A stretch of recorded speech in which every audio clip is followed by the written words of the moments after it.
All right, everyone. Welcome to Masculine Geek number 157, live stream D&D game session number 28. We're up to 28 already.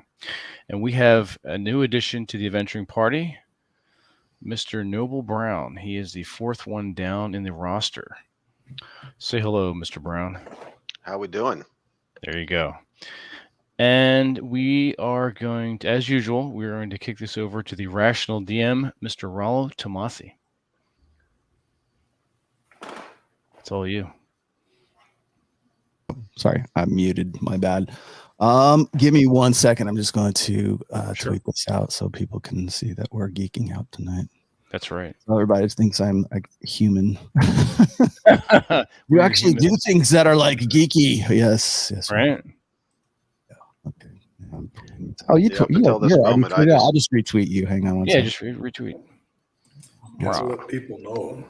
Yeah, exactly. Sure. I'm going to go on Patrick Bet David on Tuesday of next week. I don't know if you guys saw the announcement of that. Who's that? Patrick Bet David. Yeah. Well. Go look up Valuetainment, and then he's basically well, I hate to make comparisons, but I would compare him to like a guy like Tony Robbins, kind of. Okay. He's a big name, especially in Florida. I'm surprised Drew doesn't know who he is. But he's kind of a big deal. Jordan Peterson's going to be on with him on Friday as well. He moved his headquarters from California to Florida. Surprise, surprise. And now he's got his podcast. I think it's been going for about almost a year now. So I will be on there on Tuesday, and so everybody's kind of losing their mind. So you'll probably get people in the chat asking about that. So. Oh, okay.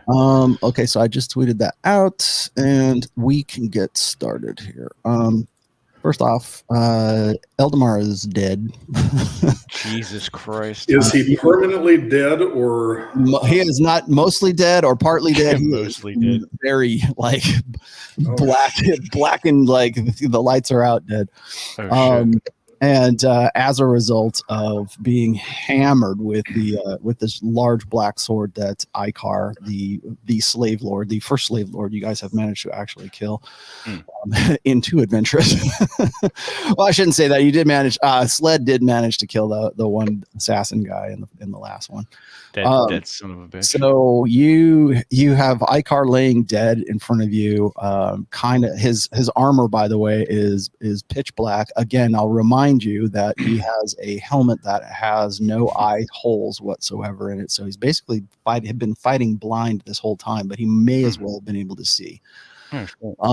And so the other thing is that he had a large two-handed sword, which was a rune embedded, embossed sword that has glowing runes in it that you have no idea what none of you have any idea. Maybe Rothos might be able to figure it out after an identify spell, but it is his body is cooling right now, but it's still his armor is very warm to the touch. It's all pitch black, and the sword is there laying just about 4.5 feet from Aldemar, who is now has he been dead for more than a minute? About a minute, maybe a little bit longer. I could cast Revivify on him. You could try. I'm going to. I'm going to beat him with the sword. If I may do so, I am going to attempt to cast Revivify. I would have to lay my hands on him. Not the first time that's happened. Well, here's the thing. It can't return to life a creature that's died of old age and can't restore any missing body parts. So has anything been burned off of him? No, he's just been opened up, like pretty much through his big old gaping chest wound is what he's got. Oh shit. Okay, so I'm going to stuff the bits back in. Right. Looks like a fucking Mr. Potato Head. He is. His Greg, go and roll me a d20 real quick. All right. Let's get started with this. Fuck. 8. All right. Well, it doesn't take you that much intelligence to figure out that his body, like the look, the pallor of his flesh right now is very kind of almost gray, like a darkened gray. So you get over to him and you're like, what the hell has just happened to this guy? Rothos, you're in the middle of all this. I'm just gonna bump you out of the way to touch here while Gray goes. Well, medic. Rothos, you are right here while Gray is doing his triage. Blodgett, you are next to these weir boars, the bodies of these weir boars. The only reason I don't have the bodies of the hobgoblins is there's not really much on them. So, Right. And then Grot, you are over here by this warrior boar. Duncan, by the way, I know I have you at 25 hit points right now. That's a professional case. You actually got pretty banged up in the last encounter here. You did manage to get a sort of a gore wound, I guess is what it would be called. One of the tusks of one of these weir boars kind of scraped along the side of your left flank and your most of your thigh, and so it tore you up pretty badly. And it's kind of beginning to itch a little bit right there.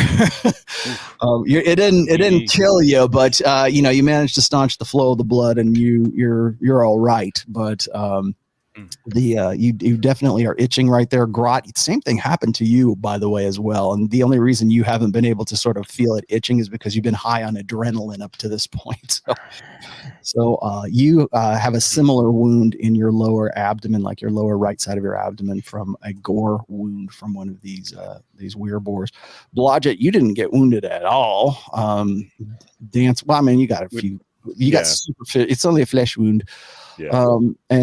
So you're right by that other weir boar over there. Lupo is over here, curiously looking at some of these papers over here and kind of meandering and looking down this way. Mm-hmm.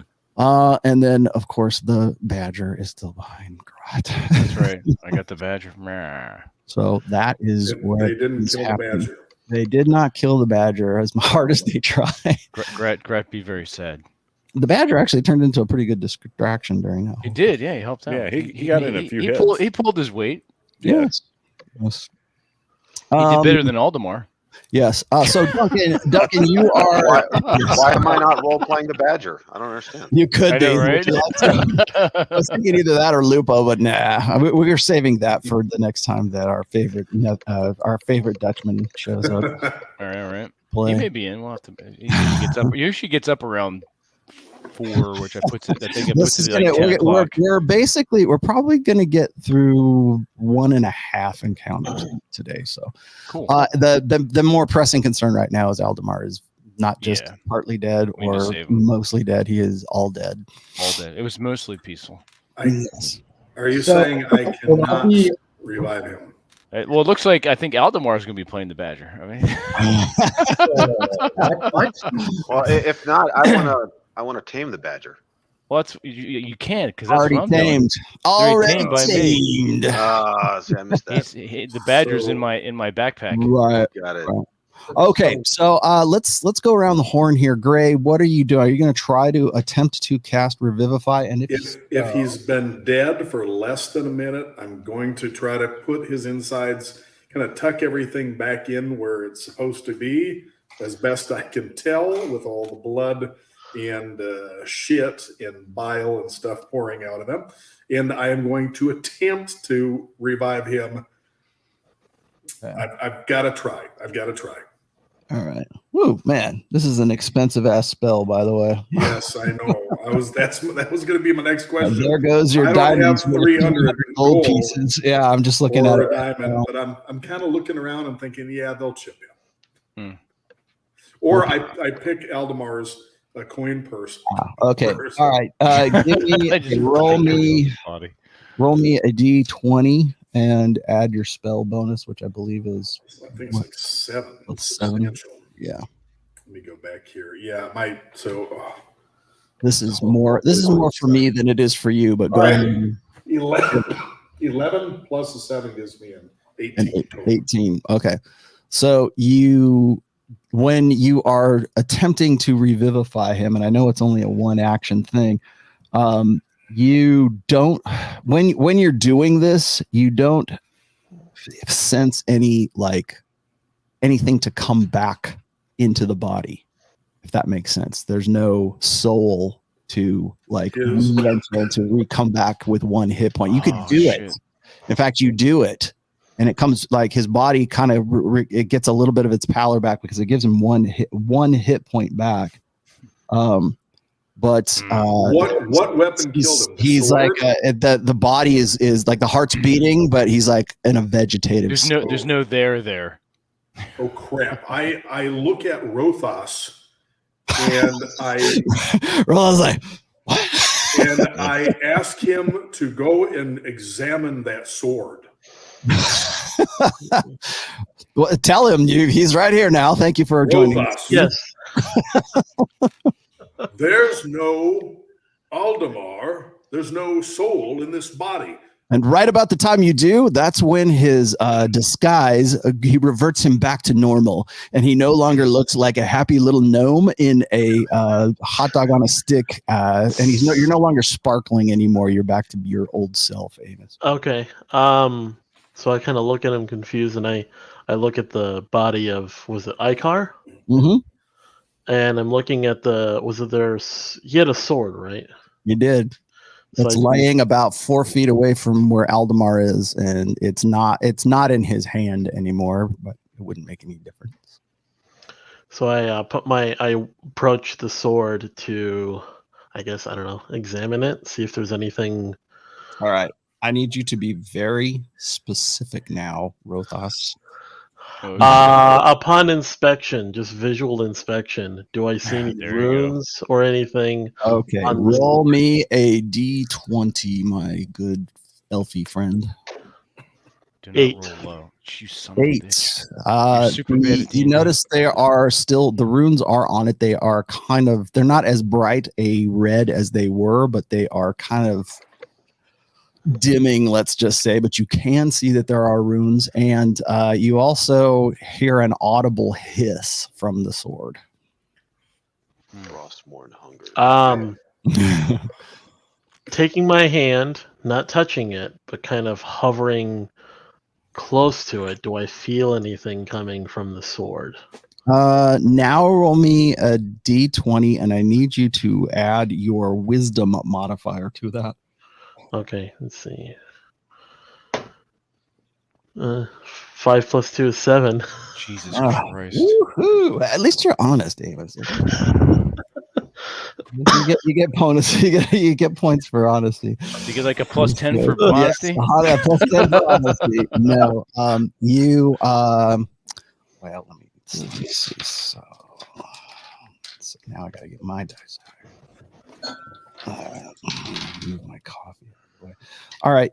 You still hear an audible hiss coming from it. There is definitely a heat emanating from the blade itself, and only you hear what sounds like whispers and voices coming into you, like sort of your brain as you're sort of concentrating on this thing and putting your hand over it. But again, you're not familiar enough with, you have no earthly idea what the runes mean or what's going on, but you can definitely hear, like, it sounds like voices, and they sound like they're in distress, and there's many voices in your head, but it's just like a low whisper.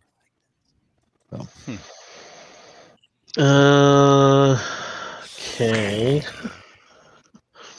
And while I'm you're looking doing that, while you're contemplating things, Lupo is going to move around here. Blodgett, what are you doing? I am inspecting the werebore in front of me, also seeing if it has a pulse as well as what possessions it might have. And I want to slit open its throat because I know these suckers can regenerate, and I would recommend to the party tossing them on the fire before we leave this area. Rule number 2. This one looks pretty dead, but it couldn't hurt. Yeah. So that is what I'm going But to you do. in no way have the strength to drag that big ass thing over the fire. So. Oh, well, no, that's why I said I suggested it to the other guys. But I do want to check and see if it has any pouches or anything like that on it, which I could claim. No, it doesn't have any other than, like, it has like some very kind of shabby it looked like almost tribally built, constructed scale mail armor on its chest. But other than that, it sort of relied on its own, natural armor to come and get you. As you are looking at it, it seems to be reverting back into a more humanoid form. And that's you notice disappointing. the same thing about the other one that's near you. And Duncan, you also notice the same thing about the one that's up here. Oh, so much for getting those tusks as a necklace. Now it's kind of turning back into a fairly robust humanoid, but a very furry one. So like the ones that shop at the Walmart by Cappy's house? The ones that sell you your Pall Mall or sell Cappy his Pall Malls every second Friday. Okay. Yes. So you could plunge a knife or dagger into it. It's all right. It's very much dead. But you don't notice any pouches or any valuables attached to it. I mean, it had it had a hand. They have hand axes with them, but they were just fairly run of the mill hand axes. I mean, they're decent weapons, but they're not magical in any way. Okay. And I should add that now that Duncan has decided to actually become he's a real boy in this adventure. Magic. This adventure, my world, is a kind of a lowish to medium-ish magic world. It's not high fantasy or high magic or high fantasy whatsoever. It's in fact, if anything, it's more like post-apocalyptic fantasy. So magic items are exceedingly rare. And so are spellcasters, but of course you have Rothos here, who is a happy little monkey. Okay, so Blodgett, you're looking at that. Grot, what are you doing? All right, I dust myself off. I kind of check my wound and run my hand over my side to see the extent of it. The badger is in my with you. In my backpack. Yeah, the call up on the top of you. Yeah. Actually, let me link the badger. Go ahead. Thank you. I'm going to head over to the sword because I had my eye on that, and I don't really know. Grat's not the sharpest knife in the drawer, so he's not sure what's going on. So he wants to go over towards the sword and see what's going on with it because he has Grat wants sword. What sword? Okay. Give sword. So I'm going to move you over to here. He's going to call dibs on it before Rothos can. Rothos is right there. You get over there and you see Rothos kind of like looks like his eyes are like rolled back in his head, and he's like kind of concentrating on this blade. And again, it's a two-handed sword, so it's a fairly long. What is it like? Sword made for Grat. Yeah, so, it's a very big thing. Okay, Duncan, what are you gonna do? You see all this happening. And by the way, Duncan has a Scottish accent, so if you can like sort of emulate that. Oh my god! Oh shit! What the hell are you doing? Oh, Scotland! I ate a baby. Think of Man at Arms. What's that? Well, I'm bleeding out my backside here, so I'm going to use my. I have a skill for medicine to inspect the wound that you tell me is itching. Yeah, and see if there's any. I don't see that I have a first aid kit in my. No, nothing like that. Blodgett might have something. Grace most definitely has something, and Lupo certainly has something. How many people were wounded by what now appears to be his werewolves? Well, really all of you, but only two of you are itching right now, and that's Duncan and Grot. Yeah, that's kind of my concern. I want to give that a closer look. I have 2 spell slots left. It looks like Duncan. It looks like a standard wound, I guess, but you've been hurt worse. You used to be, a sergeant of arms, so you've seen worse and have had worse. But you hope it's not infected. Let's just say that. Right, and I can cure disease if they think they might. If something. Yeah. Well, right now you're busy expending a spell slot on Eldamar. Yeah, you can heal Duncan and Grat later. Rothos, you are. Oh, actually, you're not doing anything. Lupo's kind of looking down this way.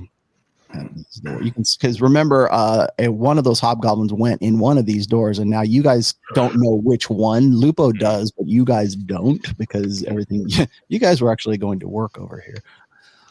Okay. Do I notice Lupo walking away from this, or am I too distracted trying to stop You're Aldamar's completely insides? oblivious to what you have to. Your concentration is all on Aldemar right now, wondering why there's no Aldemar inside of Aldemar.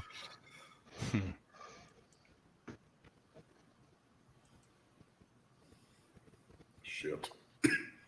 So you popped Revivify, and it did technically work. So he's got a pulse. His color is returning. He's breathing. He does. Well, you there's managed to nothing like there. stabilize him. Let's just say. I mean, he does have one hit point, according to the spell. So I also call out to the others while Rothas is examining the sword, is that something is very wrong. And I explain Aldemar physically is not dead. He is just barely alive, but his spirit, his soul, has left his body, and it's not coming back, which means it is trapped in something. Trap in sword. Ask Rothas. That's what I suspect, but magic user. the weapon that killed him. Little magic user. What gives? I'm focused on the sword, right? Can I even hear what they're saying? Because I have all these whispers in my head. you are oddly in a trance of some sort now. Your whispering has sort of like, you know how like when you have like the morning stares, that's kind of where you're at right now. And Gratz sees this, right? Yes, he does. He's got his hands over the sword right now, and again, okay. it sounds like. Well, I shouldn't say it sounds. It looks to you, Grot, like Rothas is kind of like over the sword like this, and he's sort of like zoned out, like almost in a meditative state, like he's trying to, like you can see him sort of like cock his head one side, just like he's trying to hear something, but you don't know like what is. There's no. What is he hearing? So, have I seen him do shit like this before? No, but he's strange anyway, so it's not like to you. That's true. This particular thing is a little bit more disturbing than anything else. So. All right. Grat wouldn't really know too much about this, so he can't do much. So he's gonna wait, look around. What does he see Gray doing? Gray is attending to Aldemar and stabilizing Aldemar right now, but Aldemar is just, he has a pulse. He looks like his color's coming back to him. The wound in his chest is healed for sure, but he is like not conscious, not talking. He looks like he might be like asleep, but with his eyes open. Has anyone tried to actually pick up the sword? Not yet, no. Rothas is like got his hands just hovering above it, and it looks like he's trying to listen. Trying to use some kind of magic to figure out the sword, but we're Rothas, getting impatient. roll me another d20 and add your wisdom bonus. Roll high. 17. Lie to him this time. No, I rolled a Lie to the dungeon master. Okay. Now, since you've spent some time sort of like, I guess, hovering over this thing with your hands, the runes are kind of a glowing, a steady red, but they're definitely dimming from when you had your hands over it before you started. In the whispers, you can sort of make out distinct kind of voices now, and you know that there's a lot, but you can listen to some are louder than others, and it sounds like so there's many languages that are being whispered to you, and only a few of them do you understand, like a few elven ones because it's elf, and then common tongue you do understand as well, and the loudest voice that is sort of calling out to you is just saying, get me out, get me out. Does that out. Can I recognize the voice? Give me another wisdom. Roll a d20 and give me a wisdom bonus on that one. Natural 20. All right. Oh, Yes, nice. definitely. You can definitely hear what you believe is Aldemar's voice is the loudest one that's in the Oh shit. that's coming emanating from the sword whispers. And again, it's So Madeline. Actually, I need you. In fact, anything. I need you to roll me another d20 and give me an intelligence and put an intelligence bonus on it this time. plus my intelligence, so that's 14. Okay. And all right, you don't take any damage, but it's kind of getting a little hard to parse the voices away. But you can because Aldemar's voice is the loudest, you can sort of hear it. So I can tell that Aldemar is in the sword. Yep. Do I know anything else about the sword? Like if I touched it, would I go into the sword? Am I feeling pulled into the sword? I mean, that's a good guess, but Try nicking yourself with it. Don't listen to him. Don't listen to him. Don't listen What to if- him. So I'm gonna come out of it a little bit, and I'll look over at Gray. Mhm.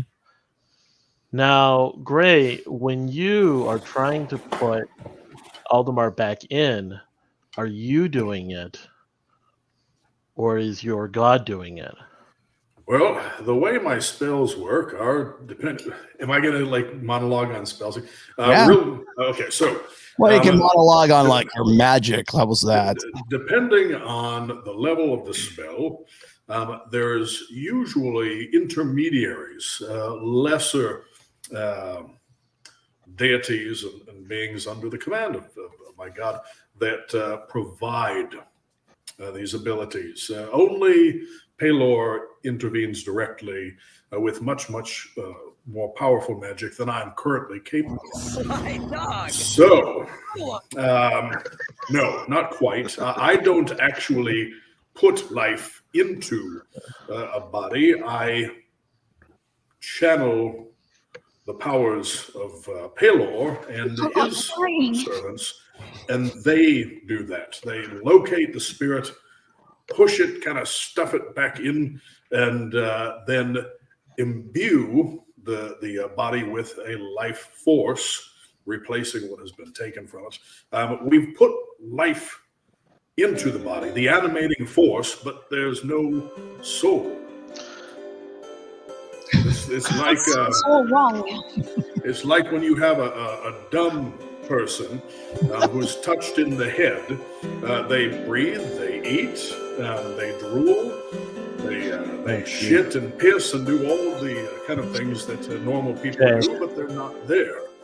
Okay, I get Good it. enough. Rothas is starting to like eyes are rolling back of his head like when he was trying to examine the sword. Perhaps if we put the sword grip in his hand. I'm just reaching here. I don't know. So Rothas is going to reach down and grip not the blade, Mm-hmm. the handle of the sword. Yeah. Okay. He's going to grab it with both hands since it's two-handed, Mm-hmm. and he's going to lift it up. Okay. Your strength is 8, my friend. You can lift the end of the sword fairly. It's a very heavy, almost unnaturally heavy sword. Is it affecting me in any magical way? No, but the voices get louder once you grasp, like, say, the hilt of it or the grab. Do I feel? I don't feel anything. I just hear it. You just hear it right now, and the voices still say, "Let us out! Let us out! Wait out! Get out!" Well, if I understand Gray correctly, the only really way we could get Aldemar back into his body is to let him out of this sword. Hmm. That is true. Because if he's let out, he has no choice but to go back into his body. Solve this on your own. What if we drop Aldemar's hand on the sword? Can you dispel like take the body magic? over there and set it on there and see what happens? Make him. Can I dispel? Grat have idea. Able to dispel the magic from the Grat, sword. what if you broke the sword? Grat, that would Grat think. So Grat, I'm gonna walk over and I grab the sword. Mhm. I'm going to So he stick can the lift it, point. I'm I'm going to stick the point of the sword. You know, when you break a stick, you kind of like stick it in the ground and put it to an angle, and then lift up your foot and snap it. I'm going to snap this fucking thing. All right. Before you do that, though, I need you to roll me a d20, and I need you to give me your wisdom bonus. I got a shit for wisdom, I as think. well. I have a +1. I'm surprised. It's not 10 negative. plus 1, Yeah, 11. I was thinking that too. 10 plus 1 is 11. Okay.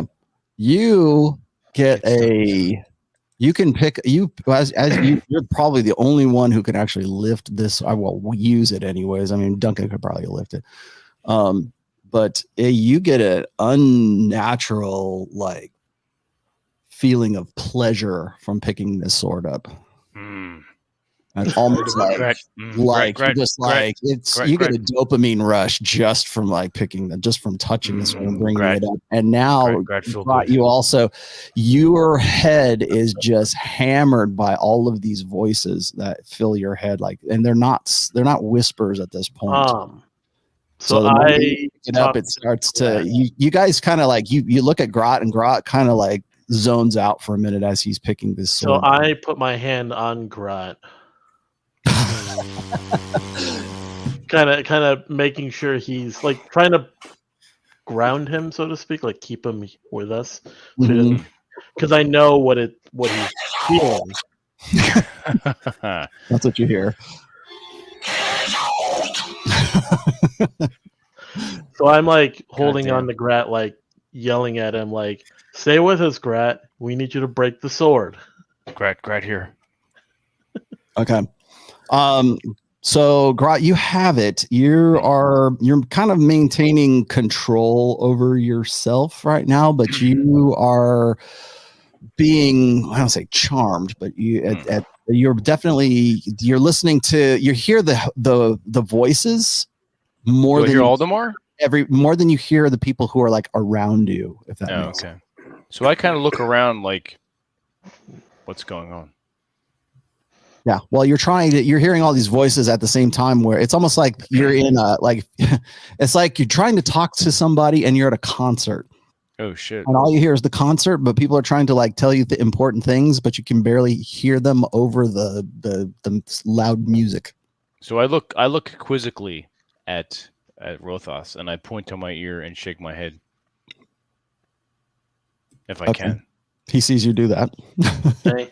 And then so I basically kind of with my hand, I go like I'm holding the sword, and then I'm like I'm like making the breaking motion, like break it. All right. Okay. So I see this. Is there any way I can override my pleasure of the sword and try to break my original intention of trying to break this? You can if you want to try. All right. I'm going to jam it into the ground, cantilever it to a 45-degree angle, and then use my I guess whatever dominant foot that I have, and just kind of like try to snap it like I would a twig or a tree branch. Roll me a d20 real quick. All right. I use my new fresh die. See what it does. You want just straight up roll 20? Just roll me a 20. All right. 16. You chose 1. What? Fuck. God damn it. The sword does not break because the sword never sticks into the ground. It basically runs a divot into the ground where you're trying to like find some sort of purchase for the sword to bend it or break it in some way.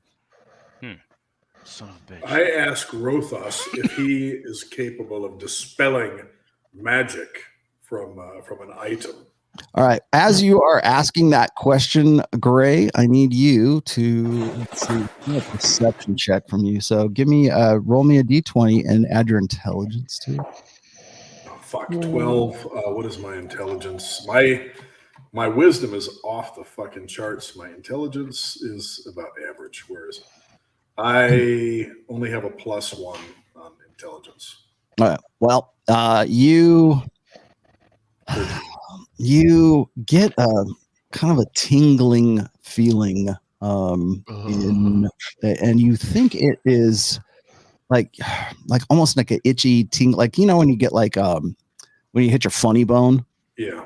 kind of like that, but you feel it kind of emanating from your side a little bit. You don't know if it's a wound or something, but as you're trying to explain this to Rothos, you feel kind of like that kind of, I don't say paralysis, but it's like that same kind of tingling as if, you know, you hit your funny bone or whatever. I look at my side and quick, just, am I bleeding? Do I notice?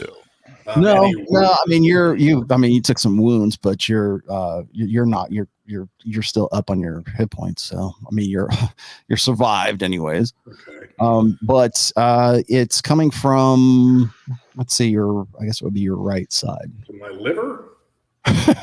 Your spleen. Spleen is over here. No, it's you don't think it's internal injuries. Oh, shit. Okay, so that's good. So it's Lupo wanders his happy ass back over to look over Rothos's shoulder here, like, oh, what's going on, guys? Blodgett, what are you doing during all of this? I am sitting at the picnic table watching all this stuff going on, wondering what all I should comment on and what all I should keep my mouth shut about. Right. Can I Why don't you freeze him? What are you doing? I want to wander over and take a look at the sword, and I want to use my knowledge of valuable items and stuff, arcana, and just things like that I've read in books and so forth, and see if I might have some insight that I can actually share with the party to help them in this situation. There you go. All right. So I want you to roll me a d20. Okay. Right. Then add your intelligence to it. All right. I've got a +3 for intelligence, and I rolled a 16. You're one smart That's motherfucker. 19. You've seen the language before on those runes. Okay. You're having trouble placing where you've seen them before, but the sword is a dark black sword. It has, I mean, it clearly has, been made of some sort of metal, but it's a blackened metal. And the runes that are now dimming in reddish color are you've seen these before somewhere because thieves can read languages. So you've seen this before. You're having trouble, trying to place where you've seen the language before, but you get a real bad mojo or real bad juju emanating from the sword. You're not really sure what it is about. You have heard legends, let's say, of soul stealing swords, and I think everybody pretty much already understands what's been going on here. So you're fairly certain that it's a soul stealer. So that'll be your turn right now. What if you want to relate that to the rest of these guys? You can. Yes, I will relate to the party that this thing is an antiquated sword using an old language, one of which I've seen before, but I can't place exactly whether it was from a book or another artifact of a similar vintage, and that this is powerful bad juju magic soul stealing sword. Okay. When you're announcing that to the group, everybody's kind of patiently listening to you, and Lupo is looking at you and then looks at the sword, and he looks up at Gray. He says, "I've seen this before. I've seen this language before." And Lupo is like dead ass serious. His eyes are like, you can see the whites of his eyes when he says this to you, Gray. Where's Gray? Oh, I'm right here. We see the whites of Aldamar's Lupo's eyes. He's like, he just basically says to you, says, "I've seen this somewhere before. I know where this is. I know what this is." Is it in the book that he was flipping through? And he says, yes. Didn't I take that book from him? Yes. I pull it out of my pack. And ask him to show me where. All right. So he comes over to you and you guys go flipping through parts of that book anyway. Oops, wait a minute. My bad. There we go. He will move over to you right here. Now, Rothos, it's on you. They're flipping through the book as Lupo's trying to sort of like find a way to remember what it was he saw with Gray. And Grot, you're hovering over. Blodgett, you're right there. You did your thing. Duncan, you're right here, Duncan. I'm getting bored, and I'm going to start posing Aldemar in funny and or inappropriate positions. Well, you can do that, but don't forget you're in a very large room that has this door here that nobody's looked in. You know that something has gone through this one at some point during the encounter. You notice that there is also another door down here, and then there are two doors down here, which is where Lupo was going before he turned back and came towards where you guys are right now. So you're suggesting that maybe I'm just describing. Maybe I should look around. You didn't ask, so you're the newest member, and you don't know what you've been doing this far. So. All right, Professional courtesies. Oh, Blodgett, by the way, roll me a d4 too. No, I should have had you do that at the beginning.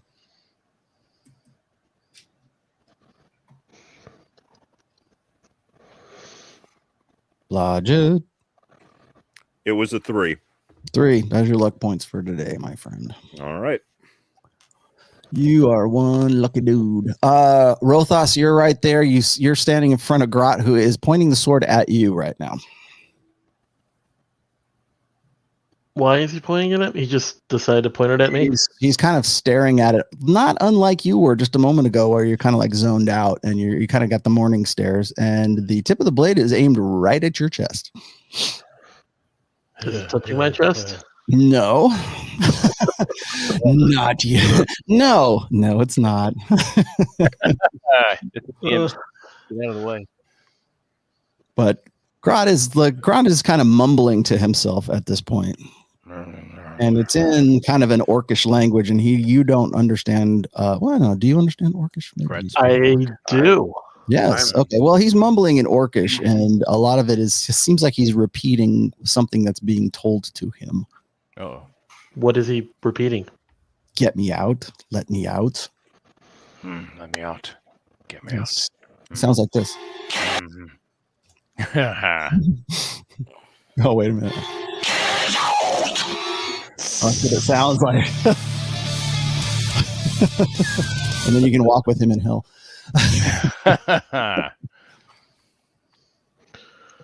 I'm going to suggest that Grot put the sword down. How are you doing that, Duncan? You're right behind him, actually. I'm going to tap him on the shoulder and say, "Hey, maybe put the sword down, buddy." Okay. Grot, roll me a d20, Grot. All right. Use my new die. 6. Okay. You're startled by Duncan, who is like got his hand on you, saying, "Hey, buddy, put the sword." And you can barely hear what he's saying. It almost sounds like he's underwater, and he's trying to talk to you underwater. Duncan, when this happens, he looks at you like you woke him up from sleep. I'm going to repeat the request as polite as possible. Right. Grot, roll me another d20. All right. Straight up DC check. Go. 13. Okay, you hear him now, and so you kind of snap back to reality, and you look and you have the sword in your hand, and it's pointed at Rothos right now. Grat, sorry, not really. And then sword talking to me. I'm just gonna drop it. Okay. Clang. All right. It clangs onto the ground, and when you drop it and it clangs onto the ground, everyone around you, including Blodgett and everyone else, you hear the voices for just like a split second. And they all are like, let us out. I just look at everybody. Did you hear? Yes. Something? Okay. Yeah. Voice and sword say let out. Okay, Lupo finds the passage in the book, the great big book of everything, and he's reading it. You can sort of pick out a little bit of it, but he understands it a little bit better than you do because he's been spending more time with his book, Gray. And so he points out, and there's actually some illustrations of like a sword or swords that look similar to this one, not in any way exactly like this, but they have kind of like it's like a variation of a theme. That's cool. And they are, and Lupo explains this to you because it's easier if he just says it to you and reads it to you because you don't understand what the language is. But he explains to you that this is definitely a soul stealing sword of some sort. And it possesses and it retains, like it imprisons the soul rather than like completely like obliterating the souls. It imprisons them inside of the sword. The souls enter the sword, never to be released again, kind of thing. And the only way to get a soul out or to release the souls is to trade a soul for a soul, is what he says. And the rest of the book is a little unclear as to how you go about doing that, but you would have to trade a soul for a soul. Do goblins have souls? Yeah, does it have to be a human soul? Or Let's say an equitable soul. Shit. Yeah, weird boars don't count. They're already cooked anyways. Can we trick the sword? And how do you propose we do that, Lupo says. I'm all ears. Or you are. The way they portrayed the elves in The Witcher is just an abomination. I'm just gonna throw that out there. Yeah, I hated it. That is like did the writers have any idea like what classic, like Tolkien-esque elves are like? No, and they obviously didn't read any of Sapolsky's books. Yes, either, I know. or I thought it was funny. games. It's like all the human characters have names like Geralt and Tisha and whatever, and the elf princess is named Francesca. What? Anyways, I digress. Okay. Rothas, so what? You are a real elf, and you're a real elf. And so you are saying, is there some way to trick the sword? And roll for charisma. No, I have a spell called Unseen Servant Mm-hmm. that manifests as an invisible, shapeless force that acts, and it has stats to a degree. If we somehow trick the sword into thinking it's a soul, to then switch it out. Shot the invisible swordsman. All right.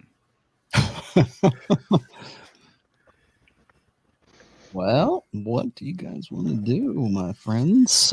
Gray, what do you think of all this? Lupo's still kind of looking at the book and sort of like, he's relating to you what he can interpret. And he's interpreting it as well as a 15-year-old boy can. As a cleric and a expert on matters of the soul and life and death, a unseen servant doesn't count. It is a magical force that you bring about, but it is not the same as a soul that a creature is born with or blessed with by the gods.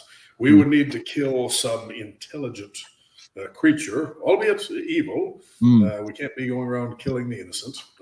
Lupo looks kind of like he's like deep in thought, and he says, "If only we had a soul to trade. If only we had a soul that we could trade off."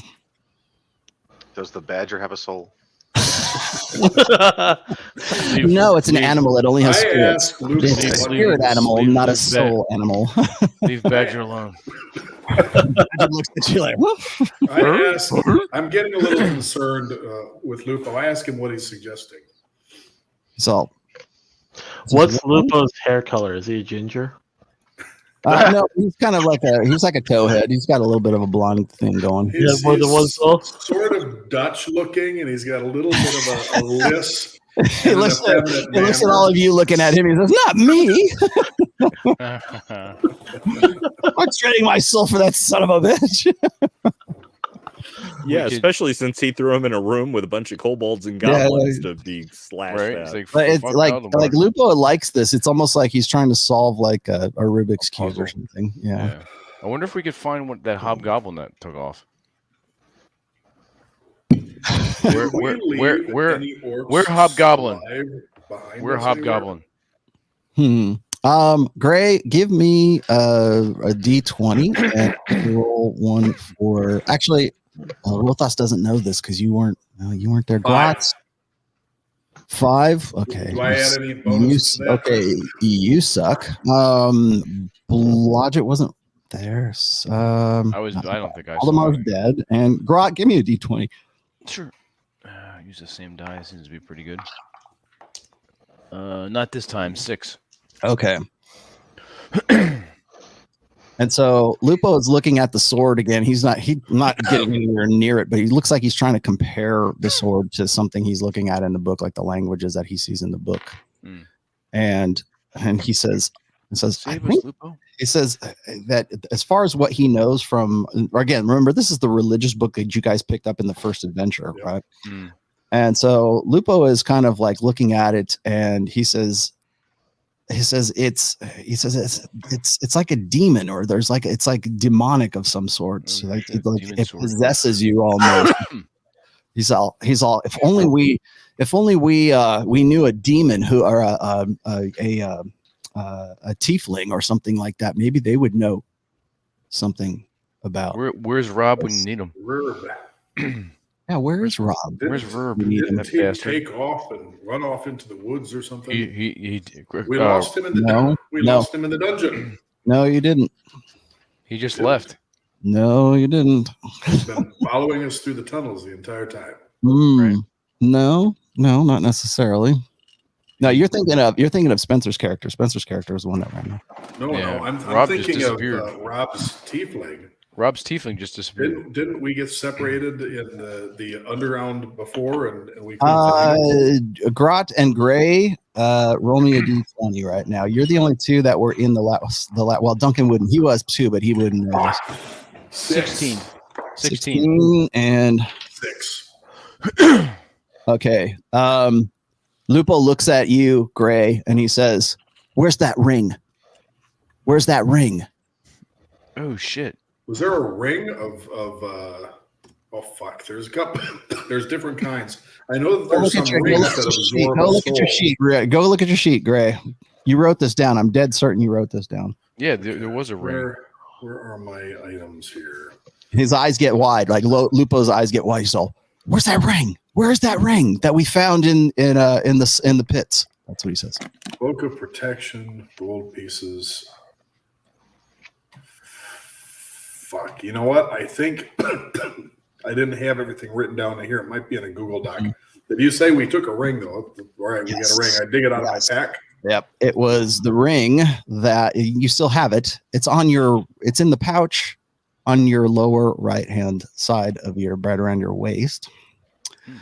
And the ring is the ring that that Saro was very fond of Oh, Oh yeah. yeah. in the last adventure, and disappeared. And the Oh only thing that fuck, remained Sarah's from in the him- ring. You tell me, man. I just work here. Oh shit. Lupo I What's looks, going asked on over Lupo. here? Lupo looks at the ring, and you can see what looks like similar engraving. You can't tell what the hell it says, but the runes on the sword look very similar to the runes on the ring. I ask if anyone has an objection to trading one trapped soul for another. The Who's in the ring fate, again? No, the fuck fate that of guy. Sarah would be no worse. Fuck that guy. Blodgett says this is above his right? this is We will- above my we- pay grade. So I whisper. Rothos, Rothos, you hear all this going on. I need you to do, well, it would be an intelligence check. So roll me a d20 and add your intelligence bonus. Let's see here. So 12 plus 3, 15. Okay. You notice the ring that they're holding out, and your vast knowledge of Arcana. You, with That your was vast fast. knowledge of Arcana, you realize that the ring that they're holding is in some way soul storing or soul stealing ring. You can't tell which because you don't remember the language. You can't understand the language, but it has something to do with the same language that is etched into the sword, which, by the way, is almost the glow in the runes is almost dark. Wow. I pass the ring to Rothas. Okay, so Rothas, he tosses you this ring, and it's you what's your dexterity? Yeah, you managed to catch it. So you have this ring that is in your hand right now. It's a fairly heavy ring. It's almost like a high school ring, year ring. It's a fairly heavy ring. The runes are definitely the same language that are on the sword, and now the runes on the sword are starting to fade from the sword. So I quickly put on the ring. Okay. You put on the moment you put on the ring, you hear a very loud voice, and you hear in what sounds like what's the language? Infernal. You don't understand. Do you understand Infernal?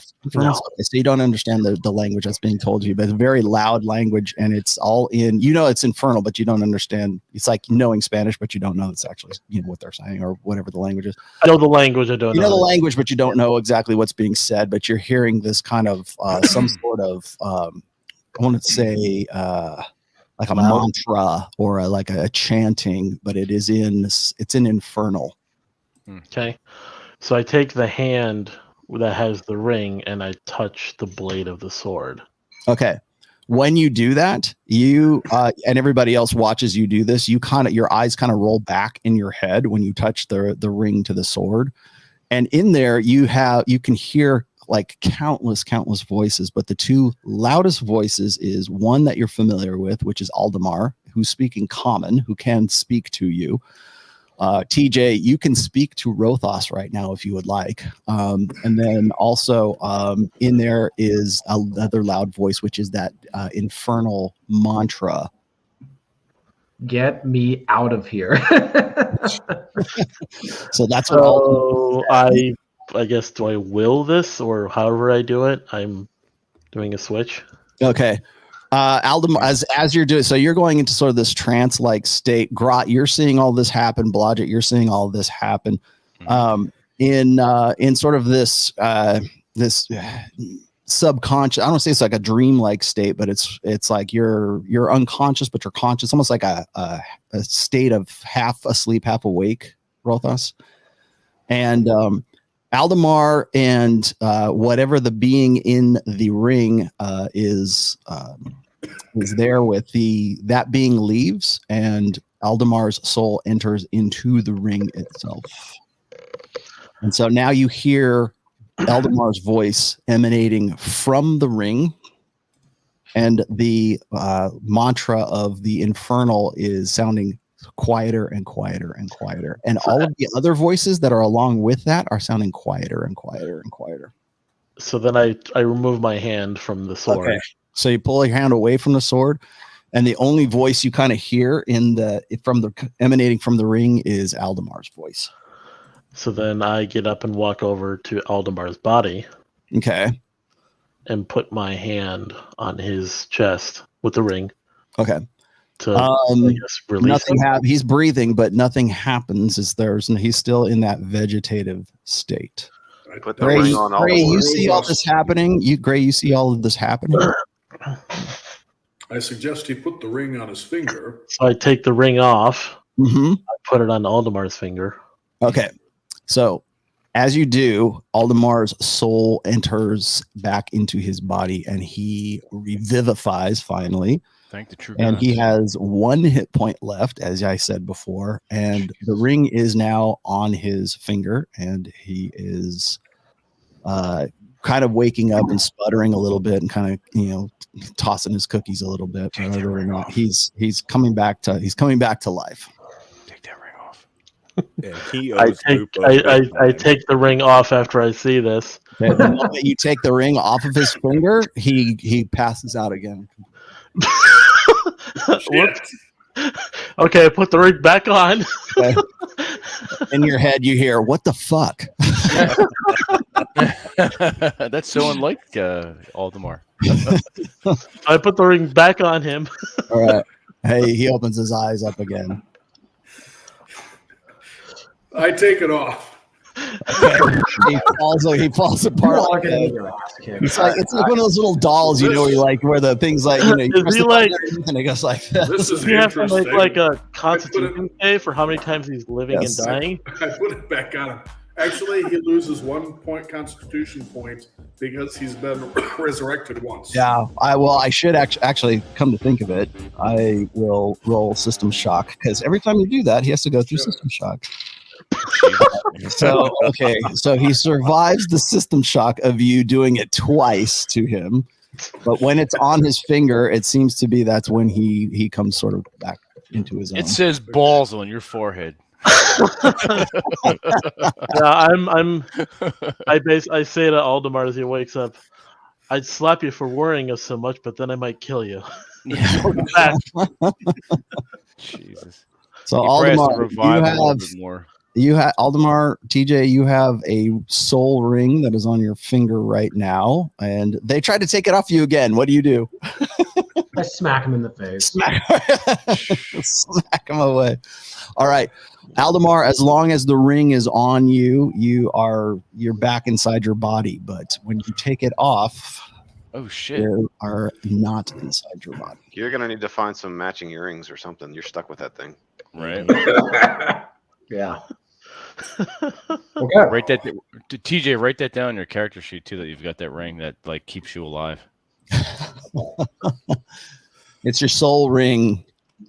Shit. Holds your- your it's your- mortal soul in the You got ring. your It's my, your it's one my your one-itis is a There fucking you ring. go.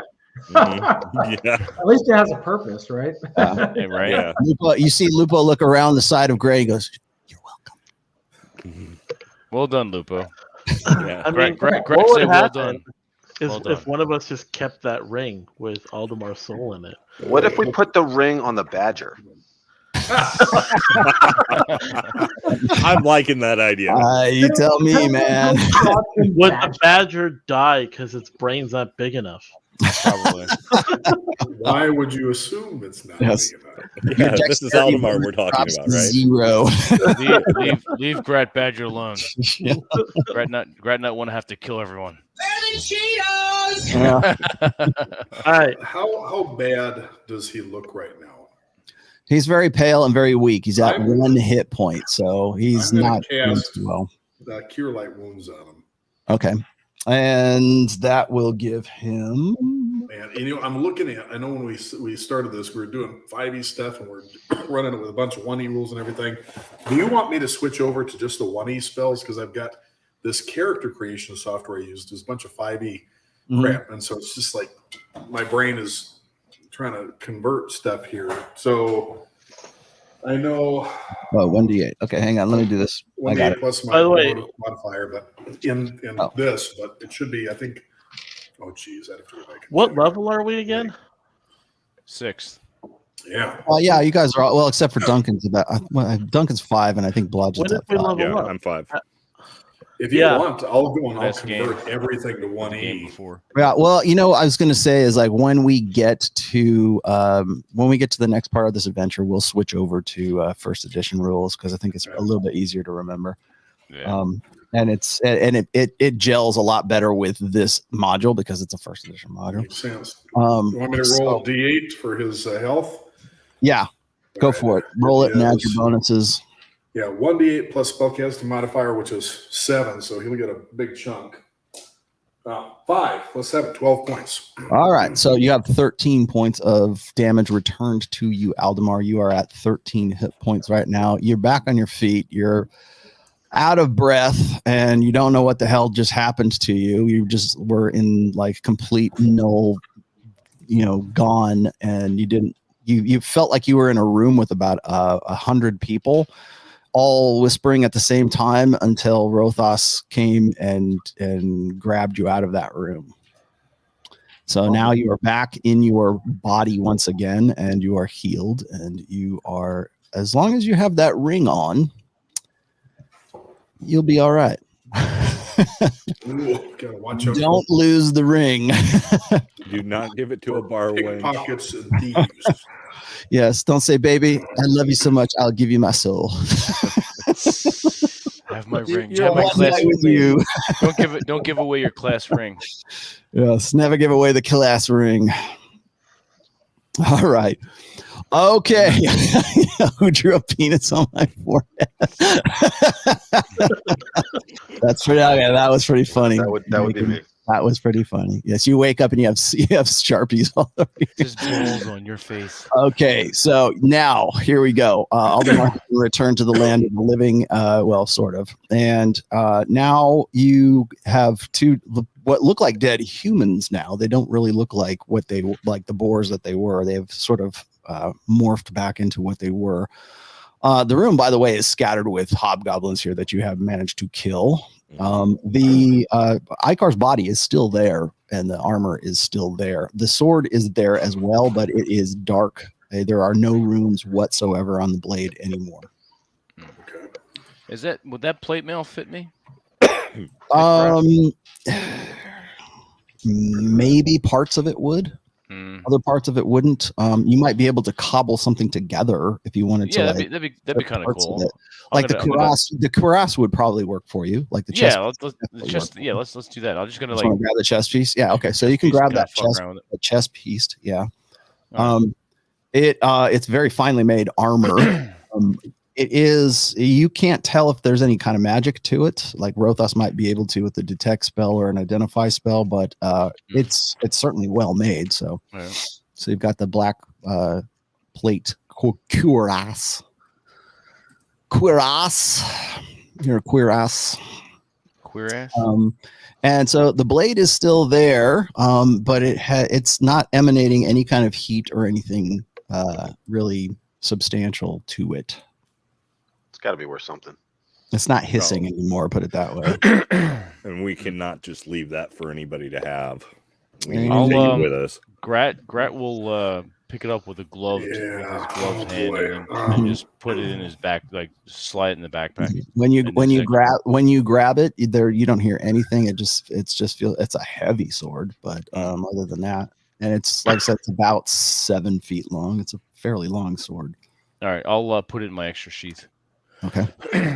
So I'll just say large. Is there a sheath? Sword.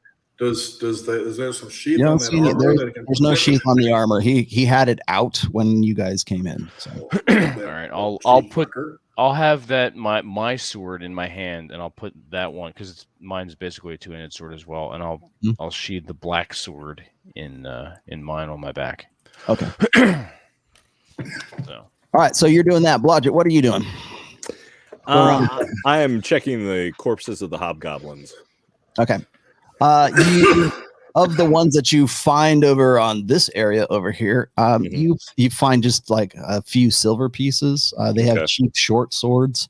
Nothing like they're the one thing you do notice about the swords is they tend to look like they were the same manufacturer. Okay. So you out of all of the hobgoblins you check, you get 8 silver pieces. Okay. Make a note of it. I have done so. All right. Duncan, what are you doing? You see all this happening? I'm going to start looking at. Yeah, I'm going to start inspecting those doors. Okay, which one? Here. Let's start with the lower right. This one here. The lower right. Oh, down here. Yeah, that's the one you said somebody was leaving on. Yeah, well, you noticed Lupo was headed that way anyhow. So let's see, 1, 2. Let's put you over right about there. Grot, you sheathed the sword. You have it right now. Gray, what are you doing? I am concerned with the wounds that everybody else has sustained, especially. Do I notice like Grot itching or Duncan? Grot and Duncan have been itching at those wounds, but it seems strangely enough the wounds have like almost like healed up over themselves. That is especially concerning. It's not natural. Mm-hmm. I But you're like looking at them and you don't even see where the wounds were, where they were sort of picking at. But you could be confused. I mean, there's a lot of things that were going on. I motioned to Grot and to Duncan to try to get their attention, and I tell them or ask them, "Do you feel any differently? Do you notice anything about the wounds you'd sustained? How are they?"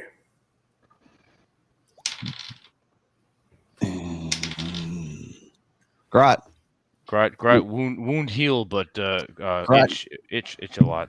Grot, you just earned yourself back 2 hit points. Oh shit! And Duncan, you earned yourself back. Well, you're already at full, but you earned yourself back an extra 3 since you've Right, been. so I think I'm up to 35. Actually, feeling pretty good. Would you Rollo? Would you consider this a curse or a disease? I just don't care, man. Yes. Yes. Probably. I would disease. I ask them if they don't find that odd that their wounds would heal so quickly. Grat feel pretty good. Something is wrong. Yes. That is unnatural. Rotten in the state of Denmark. Yeah. Grot, I have caught. Grot, roll me a d20, and Duncan, roll me a d20 right now. Shit. 12. 6. 6. Grot, you feel nothing with you, Duncan, but Grot, you're like, man, I'm hungry. You can smell that. By the way, there's still the burning lizard that's still on the charbroiling. Grat's gonna go head Smells over. Pretty good. Grat's gonna go head over toward the lizard. Something like crispy bacon. You put me over towards that lizard area. Mm-hmm. I'll go. So as you're trying to talk to him, Grot kind of like toddles off over this way towards the food. Rothos, you see all this going on. Aldemar is looking at you, and he is wondering if you guys are getting married because you just put a ring on his finger. No. No. How about no, Tim? Aldemar. Not that there's anything wrong with that. Gay. You think I would be caught dead with a half elf? Yeah. When the rent's due, it's not gay. That's what they say. that's what Clary always says.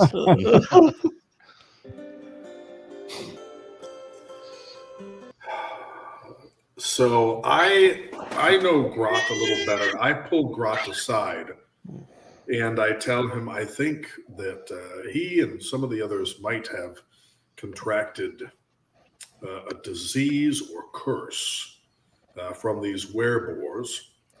And I can't do anything about it now, but after we are able to rest, I can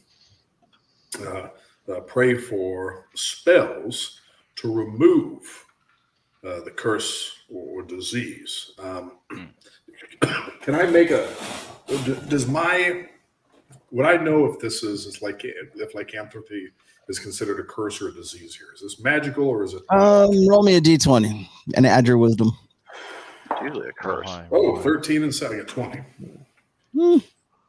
Well, it's been called a curse. Okay. I think it all depends on the individual. I tell him I will attempt to remove this curse. Grat would be much obliged. Grat's feeling pretty good though. Like you're like you're like pretty high on the fact that you just like smashed these guys and all this stuff. Duncan's feeling pretty spry too, actually. Grat feel pretty good. All right. Make you feel like Dirty Harry. Rothos, what are you gonna do? Got to go around the horn here. I think me and Grot are going to start carving up the lizard while he's making up his mind. Yeah, we're going to eat. We can feast. I'm going to rest. And just right where you're at? Yeah. All right. Aldemar, what are you going to do? That guy still in the center? You are right here, my friend. Oh, not there. Okay. Mm-hmm. You kind of could get back up to your feet, and Lupo's kind of looking at you like, are you all right? Yeah, so I say, what happened? All right. Lupo explains everything that just happened to you. You had just got like slashed with that sword. She says, "Well, there was this soul-eating sword right here, and it slashed you in your chest, and apparently you were sucked into the sword." Be brief, Lubo. Oh, okay. Well, Not TJ brief, but real brief. he looks at you. He looks at you, and he says, "Well, so it's so sad about Saro, but if we had to trade him for you, then I guess we'll take you." As long as you keep that ring on your finger, you should be all right. Saro is in the sword, though. We may be able to do something for him later. He was in the sword. He's gone now. Well, you don't know where he went. So. We'll Rob's going to be very upset with you guys. I just hope you. I expect Rob to be very upset with you. Well, as Rob would always say, let him burn. Aldemar, so you're there. You're feeling okay. I mean, you're not 100%, but you're 40%. Okay. So you're back on your feet. Lupo explains what happened in his most rambling 15-year-old boy way. And long story short, keep the ring on. I'm going to suggest if he wants to feel better faster, he goes and scratches himself with one of those werebore tusks. No, they've already transmuted back into their human forms. I missed that. Unless you want to. Well, I pull out my sword and just have it at the side and say, "All right, let's go." All right, where you want to go? Great. This is when the train has to come by. You're gonna take the last train home. Okay. To Twain. I'd say to join Grot. I'll just head to where Grot. Let's move you over here. All right. Now then, Lupo is going to follow along with Gray. Lupo is still kind of thumbing through the book and pops it into his backpack. And Rothas is resting. Duncan, you're down here. What are you going to do, Duncan? You just going to look at those doors, or? I mean, I was on the way to look at the doors, but now that I see Grot eyeballing the lizard, I don't want him to have all of it. All right, so you can go over there and cut off a piece of the. It's kind of like, what is that? What's the where you chop? It's a Brazilian barbecue, or they cut off little pieces of meat. It's kind of like that. There you go. Shawarma, they just shawarma. Yes, it is shawarma. It just occurred to me, Lupo's like the Christian Slater character that followed the main character in The Name of the Rose by Umberto Eco. Very not unlike that. Yes. Yeah. Sean Connery was brilliant in that film. Sean Connery, yeah, wasn't he so good in it? The book is like held against. So Duncan is doing the what is it, carbonara? He cut it off. There's a proper name for it, and I can't remember. But he's there chopping off some meat, and by the time you get over there, Grot, he's got a few little hunks ready for you, and it actually smells pretty good. All right, we're gonna chow down on. At least the weirboars had good taste in food, so that's it's a trade-off. Uh huh. All right, we're gonna eat. Fuck it. All right, Blodgett, you're over here. What are you doing? Inspecting the door nearest me. This one. Yes. Okay. It is a heavy bound iron door, or bound with iron, I should say. Heavy. It looks like it's standard construction for most of the stockade. All right. There is no lock. There's a ring that pulls out, or it looks like it could push in. It looks like it could go either way. One of those kind of doors. Mm-hmm. Okay. I will inspect it for traps. Okay. You are inspecting it for traps. That takes a little while to do it, but as you're doing it, you can smell what smells like food of some sort from behind it, because you are a halfling and you're sensitive to food. Okay. You like food. Gray, you're over here with Lupo. What are you gonna do while Blodgett is inspecting this door? First, do I notice Lupo acting any weirder than usual? Because I know he's been not. He's certainly not as like full of himself as he was earlier. But he does seem a little bit self-satisfied. Like he figured out how he got the Rubik's Cube right. I praise him for that. I put my hand on his shoulder and say, I'm impressed and proud of how well you handled that earlier. Good job. Don't die. Good job. Don't die. And then I suppose I'd probably be pretty hungry too at this time. I don't know if I would be able to, being older and probably having dulled senses, might not be able to smell it. But do I see? Are they eating now? Yeah. Well, Duncan and Grot are like having chiaroscuro or whatever it's called. And we're drinking that ale that's nearby. Chiaroscuro. I Yes. suggest that Lupo and I join them and eat what we can now, because we don't know how soon we're going to have an opportunity to eat again. Yeah. Although we probably should not rest here long. If some other creatures escaped, they could be gathering other reinforcements to return and look for us as we speak. Aldemar Grot, you hear all this as Gray is like pontificating to the clouds about how we shouldn't stay in this room for very long. Old man yelling Yes. at the Rothos, you are properly rested. What do you want to do? You didn't take jack shit and damage because you're like too busy like running back from where you were. I thought I was at 1 hit point. Oh yeah, you were, weren't you? Wait, Yeah. we got. Yeah, okay. So you I'm did at 1 hit point. You took one big hit from you almost died from that one. And I have no spell slots left. Like I'm. Yeah, you're like depleted right now. I can maybe cast 1 spell. That's it. Yeah. Gray, Rothos is not looking too good. He's just he looks like he's exhausted. Because he's an elf, or You're the characters, you sort that out. I asked Rothos how he's feeling. Well, you can't help me recover my ability to cast magic, but you could see my physical, like I'm physically looking frail, like I've been beat up. Well, you're an elf. You're dainty little folk. Obviously, you can't handle as much punishment as us more robust humans. I will cast. Do I have another spell slot for this? Yes, one left. Oh, remember that last one you did was a level 3 spell to revivify. So just throwing that out there. I'm not going to tell you how to run your character, but fuck. Let's see. Yeah, you know what? I don't want these people to die. How badly do you feel right now, Rothos? I mean, do you feel like you're going to die? On a scale of 1 to 27, I'm at a 1. Very good.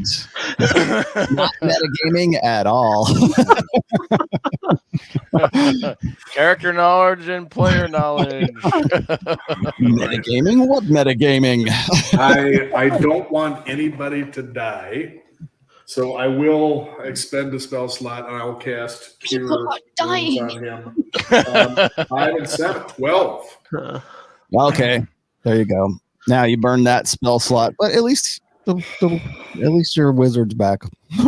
How much? How many hit points? 12. 12. All right. So you're revivifying Rothos over there. Aldemar, you're over here, and that meat looks really tasty to you. It seems like you've never had meat in your life before. You feel like a newborn child. Like everything is you have a new outlook on life now, Aldemar. So they have just the perfectly spread out hot coals, and they've been turning that spit. They've been basting it. I should say, these 2 barrels are not there because remember he kicked them at you. So you can actually go right here if you'd like. Blodgett, there's no lock on this door, and a matter of fact, it almost looks like it swings, like it's meant to swing in and out. Okay, I'll go on ahead and enter that room and inspect it. All right. Yes, you will. Let's see. You poke your head in there. Shit.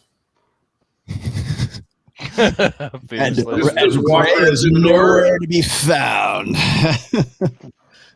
Game on. All right, so you go in here. It's very well lit, by the way. I'm just going to show you the whole damn thing. Okay. It looks as if this are some sorts of some kind of quarters right here. Okay. And there is food on the table in front of you, and it looks like some like the place had been left in a hurry. And so there is the food you were smelling was the food that was on the table right here. You can also see. Well, let me just read you the description here. Let's see if I just do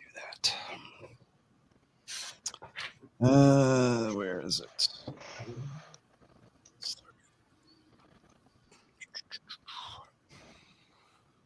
That is odd. Okay. Oh. Okay. Okay. It looks like it's some sort of quarters. The room looks like a typical bedroom. It's slovenly kept. It looks as if there's some like on that bed that's over there and on the desk. It looks like there's some like kitchen utensils, like a spatula. And there is a bed that is over on this corner over here. Right. You notice a bed that's over here, a little kind of a nightstand. There's a like one barrel right here. And the bed is right there. It looks very like a rucksack covers and stuff. It doesn't look like it's very well kept. There's nothing on the walls. It's just very sparse. And there's a desk and what looks like sort of like spices or like food, like preparation stuff that's on this desk over here. Okay. And there's no one in there. All right. Yeah. I will go on ahead and enter the room and inspect it. And depending on what the spices are, I might nick some of those and slip them in my pack. Because you can never go wrong with the some spices, let's see. Is there anything rare? Always be handy for when we're cooking out in the wild. Right. See. Make sure you carry your salt with you. It looks like some sort of like flavor, like rosemary and some flavored herbs. There's definitely salt and pepper on there. So Okay. if you want to pocket some of that, you can. But other than Yeah. that, not really much value. The barrel, now that you kind of look over at that barrel, it looks like it's empty and like some of it has spilled out onto the floor. Okay. It looks like it might have been like an ale or an oil, perhaps. Okay. And anything under the mattress or the bed? Or No, I mean, this is just sort of like a rattan mat that it's sitting on top of. Okay. All right. After inspecting the room, I'll head back out with the rest and start working my way toward the other room up north. Okay. Over here? Yes. Okay, so you're going to end that way. Yep. I'll put you right there. Okay, now then. And Lupo is just following along. You don't need a light in here because there are torch lights and then, of course, the big fire that's in front of you. So you've got plenty of light. Duncan, you're like, man, this is great stuff. Yeah, no, I think it's time to move. It's Mongolian barbecue. Yes. I think it's time to move on to what I was originally doing, which was check that door out. All right. Do you just want to wander off over there? Should I ask to be excused from the table first? I don't. No, I mean you're eating with Aldemar and Grot and everybody. Gray, are you coming over to have any food? Yeah, I'm hungry. We haven't probably had a good meal for a while, and we might as well take advantage of it. We don't know when we're going to be able to eat again. Okay. That's fine. Duncan, do you just want to meander over towards these doors? I'm just going to meander over. Okay. I'll put you right there. Grot. Over. Duncan kind of is curious about those doors over there. All right. Okay. Is it my turn? Yeah. Go ahead. All right. I'm gonna wipe the grease on my Mhm. my new plate mail. Yeah. Character it up. Get it broken in. Okay. So actually, roll me a D20 and then add your Constitution to it. Grot, did you take his Constitution- helmet as well? I did not know because I need to see. But I no have a one plus- checked to see if it was magic or had any special abilities. That I don't care. Yeah, maybe it's got infrared. I probably saw. yeah. You can try it. It's like a I predator wouldn't know- helmet. Right. I have a +3 Constitution, so Okay. Roll D20 and add +3 to it. 12 plus 3, 15. You regain one more hit point. And you're very Well, tempted to stuff some of this meat in your pockets to save for later because you know damn well it will spoil, but you don't care because it tastes so good to you. I'll take it with me. All right. So you take a few hunks of it. Okay, I'm up to Wrap it up. 36 out of 62. Aldemar, you're there too. What are you going to do? You're eating some of this food. They're eating the food, but I'm not eating the food yet, right? Yeah, if you want, you can. They are offering it to you. It's like Kirasiro or whatever the hell they call it. Like, Okay, it's I pull out- Brazilian barbecue. I pull out my dagger, stab into some of that meat, and start eating it. Okay, there you go.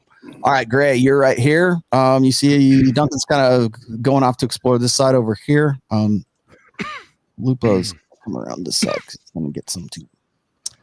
All right, Duncan's there. You guys are there. Rothos, I'm sorry. Rothos, you're next. What are you going to do? I come You're a up behind. vegetarian, so yeah. Is there anything that is not animal at this point? Not Am really. Am I really? I'm not vegetarian? kidding. You're not. You can Okay, eat whatever you want. I'm like, Jesus, elves are. Okay. You're an elf. Yes, you're. I So I just presume you're a vegetarian. I grab a small piece of meat and kind of nibble at it. Mhm. You know, It actually tastes pretty good for human weirboar food. it doesn't take much to feed such a frail little elf. It's a little rich for your palate, but since you haven't had anything to eat in a while, it tastes pretty good. Okay, Blodgett, you're up there, and you are at Icar's body right now as you're kind of like walking by, going, What do you do, Blodgett? I will go on ahead. Rascal. I will inspect his corpse to see if there's anything else that. Okay, be got very left behind specific. when What are you Christ- going to do? I'm remembering his body is like he probably weighs 150. I am going to inspect to see if he has any pouches or anything else from his armor, and I want to take a look at his helmet as well. Okay. Gray only managed to pull his cuirass off, so he doesn't have the chest piece, but it's a combination of kind of scale mail, plate mail, and it's this chain mail that's made out of like what looks like sort of a blackened metal. Mm-hmm. And let's see, that's all. And then the helmet again is the helmet has what look like two little pronged horns on the side of it. Mm-hmm. And it has, as I said before, it has no eye slots whatsoever. There's not even really a place too much for him to breathe. There's two slats like in the front of it so that he can like draw breath, but there is no eye holes. Okay. Okay. So, what do? You're sitting there and you're looking at all this. You don't notice any pouches. Your thiefly skills. You don't notice any pouches or anything like that. Right? Well, I'm assuming the armored pieces are all much too large and much too heavy for someone of my such as yourself size. Yes. And I've got the breastplate already. But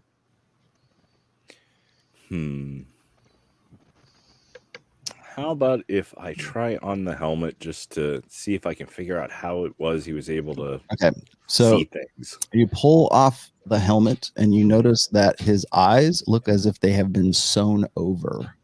Holy shit. Eyes are sewn shut. That's Okay. pretty metal. Yeah. But other than that, it's a fairly heavy helmet. It is probably about as big as your chest. Right. And you're looking inside. I'm looking inside. It looks as if it's got some chainmail, like little links here and there to sort of protect the neck area and stuff like that. It looks like it's fairly well made. In fact, roll me a d20. All right. A 17. Okay. And as you're looking at the helmet and you're looking at the armor itself, it doesn't look to you like it is like a standard human craftsmanship. It looks as if this was either crafted by it would be a stretch. It could be crafted by dwarves or it could be crafted by elves. Okay. And the way that what'd you roll? 17. 17. Okay, so your intelligence check wise, you're fairly certain this was made by. It looks like it's elvish design. Okay. And which is kind of strange because it's meant to fit a human and who has no eyesight. But the armor itself, you're almost certain it was crafted by elf, and it has elven themes to it, put it that way. Okay. I will yell over to Duncan and to Rothos and tell them, hey, I think this armor is elven made, and it's much too nice to just leave here rotting. Will any of this stuff fit you? Well, it's not going to fit Grot, and he's the only one who could really wear it. He's got the one piece that he could probably wear, which is the chest piece. The rest I of didn't know if the bracers or something strip like it that. off of Duncan him or might be. something. Duncan Yeah, might I be mean, you able could to- do that too. You could take the bracers off, or you could take the gauntlets off of them. Yeah. You have the helmet in your hand right now. Again, it's fairly heavy. It would be very encumbering to you to hang on to it. Right. I mean, unless you want to put it on your head and run around with it. No, it would serve no practical purpose for me. Mhm. But I mean, could it be repurposed as a stew pot? possibly, no or eye even a holes. chamber pod or something like that. But this, you guys might be able to Unleash, sell this to unleash someone. the piss. It's definitely strange to you that it almost unnerving that it's not human made, but it was, you think it was elven made for this food. Okay. Duncan, you get over to this door right here, and you also notice that there are 2 doors over here. Interesting. So there's one here, and then there's one down here. It's a little bit darker over here because the light's a little bit worse off, but that's about it. So there's a door here and a door here. They look like standard construction doors, very similar to the ones that were. Well, you haven't looked in this one yet, but this one similar to what Blodgett was looking at over there. Okay, I will carefully inspect the first door. Okay. It's not locked. First of all, it has a clasp to it, like a hinge or like a opening mechanism. It's iron bound. It's wood, and there's nothing terribly striking about it. It is not, as I said, it's not locked, and that's about it. Okay, I'm gonna push the door open. Okay. So we are going to. Okay. And in here is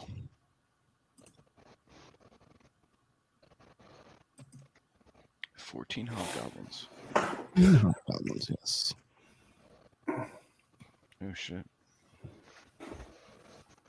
It looks as if it's some sort of pantry in here.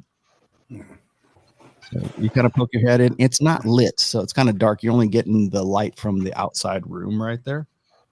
And All right. Do I have it looks like a larder of some sort. It says the room is filled with dry goods, smoked meats, canned goods, and other non-perishable foods. And let's see. So it looks like it's just a standard larder. There's like foodstuffs that in here. There's iron rations. There's no alcohol, but there looks like some kind of cider is there. And like I said, dried goods, smoked meats, canned goods, and other non-perishable foods, including probably some water in there too. So. All right, I'm going to notify the rest of the group so that we can resupply. Because that's a good idea. It's a good place to go get rations for sure. Clearly, you are in a kitchen of some sort. Yeah, a big one. All right, so you go and you relay that to those guys. And as you're doing so, Lupo then remembers, hey, and he points at this door over here. He says, I saw a guy go through there when all the ruckus was happening. And he points at that door. The southernmost door. So we all hear that, right? Yeah. All right. Right. And let's see. Let's go to Grot, you're up. What are you gonna do? I'll head down to that door that Lupo is indicating. Okay. Aldemar, you see all this happening. What do you do? You're done eating. Yeah, I toss the whatever food I have aside, and I just go start falling after Grot. But I put my dagger away, and I keep my sword at my side. Okay. Great. You see all this happening. Where are you gonna go? What are you gonna do? Oh geez. I tell Lupo to stay close to me, and I'm going to try to stay close to Grot and Duncan, and I want to keep an eye on them just in case they start acting a little strange. No, the only thing that's strange is they seem actually pretty chipper. Not tired. Yeah. I'm wondering about this lycanthropy, though, and We're pretty how that oblivious. might, how things might go with that. That'd be interesting. Harothas, what are you doing, Harothas? I was called to go look at the armor with Blodgett. Okay. So I go over to take a look at the armor. You definitely get the elfy feel now that Blodgett mentions it. Mm-hmm. Do I recognize? Is there any engravings to give me? No, it's just like variations of a theme, and that theme is elf. You think you're not really sure. It's not drow. It's certainly not like dark elf, but there's certainly some sort of elfish. Like, any items still on this body that I can make use of? No. Strangely, no. All right, Blodgett. Any other weapons? Nope. Just the big sword that is now on Grot's back. Right. It just seems odd that an elf would make armor that would fit a human, and especially this size. Yeah. Definitely odd. Yes. Blodgett, you're up. What do you do? All right. Well, I think it's much too rare and expensive to just leave it here rotting on the floor, but unfortunately I can't carry it all, and since no one else is interested in it, I'm afraid I'll just have to leave it here and kind of shake my head and continue on over to this other door up at the top and inspect it. Rothas, would you like to follow along with Blodgett, or are you going to wonder at why there's this big dead man in front of you? Do I see anything? Because they took the helmet off, right? Yeah, you notice that you also to him. see that his eyes have been sewn shut. Is there anything familiar about any of this? Other than the fact that you can tell that it was an elven design or an elven theme to the armor, not anything beyond that. Well, I'm gonna go follow the rest of the group and going towards that pantry kitchen thing. All right, Duncan, you are up next. Do you want to proceed down here? I'm on mute. Sorry. Yeah, let's go ahead and check out the southernmost door, please. Okay, so you get down to this door. It's looks almost identical to the one you just opened a second ago. All right. Let's go ahead and open door number 2. Okay.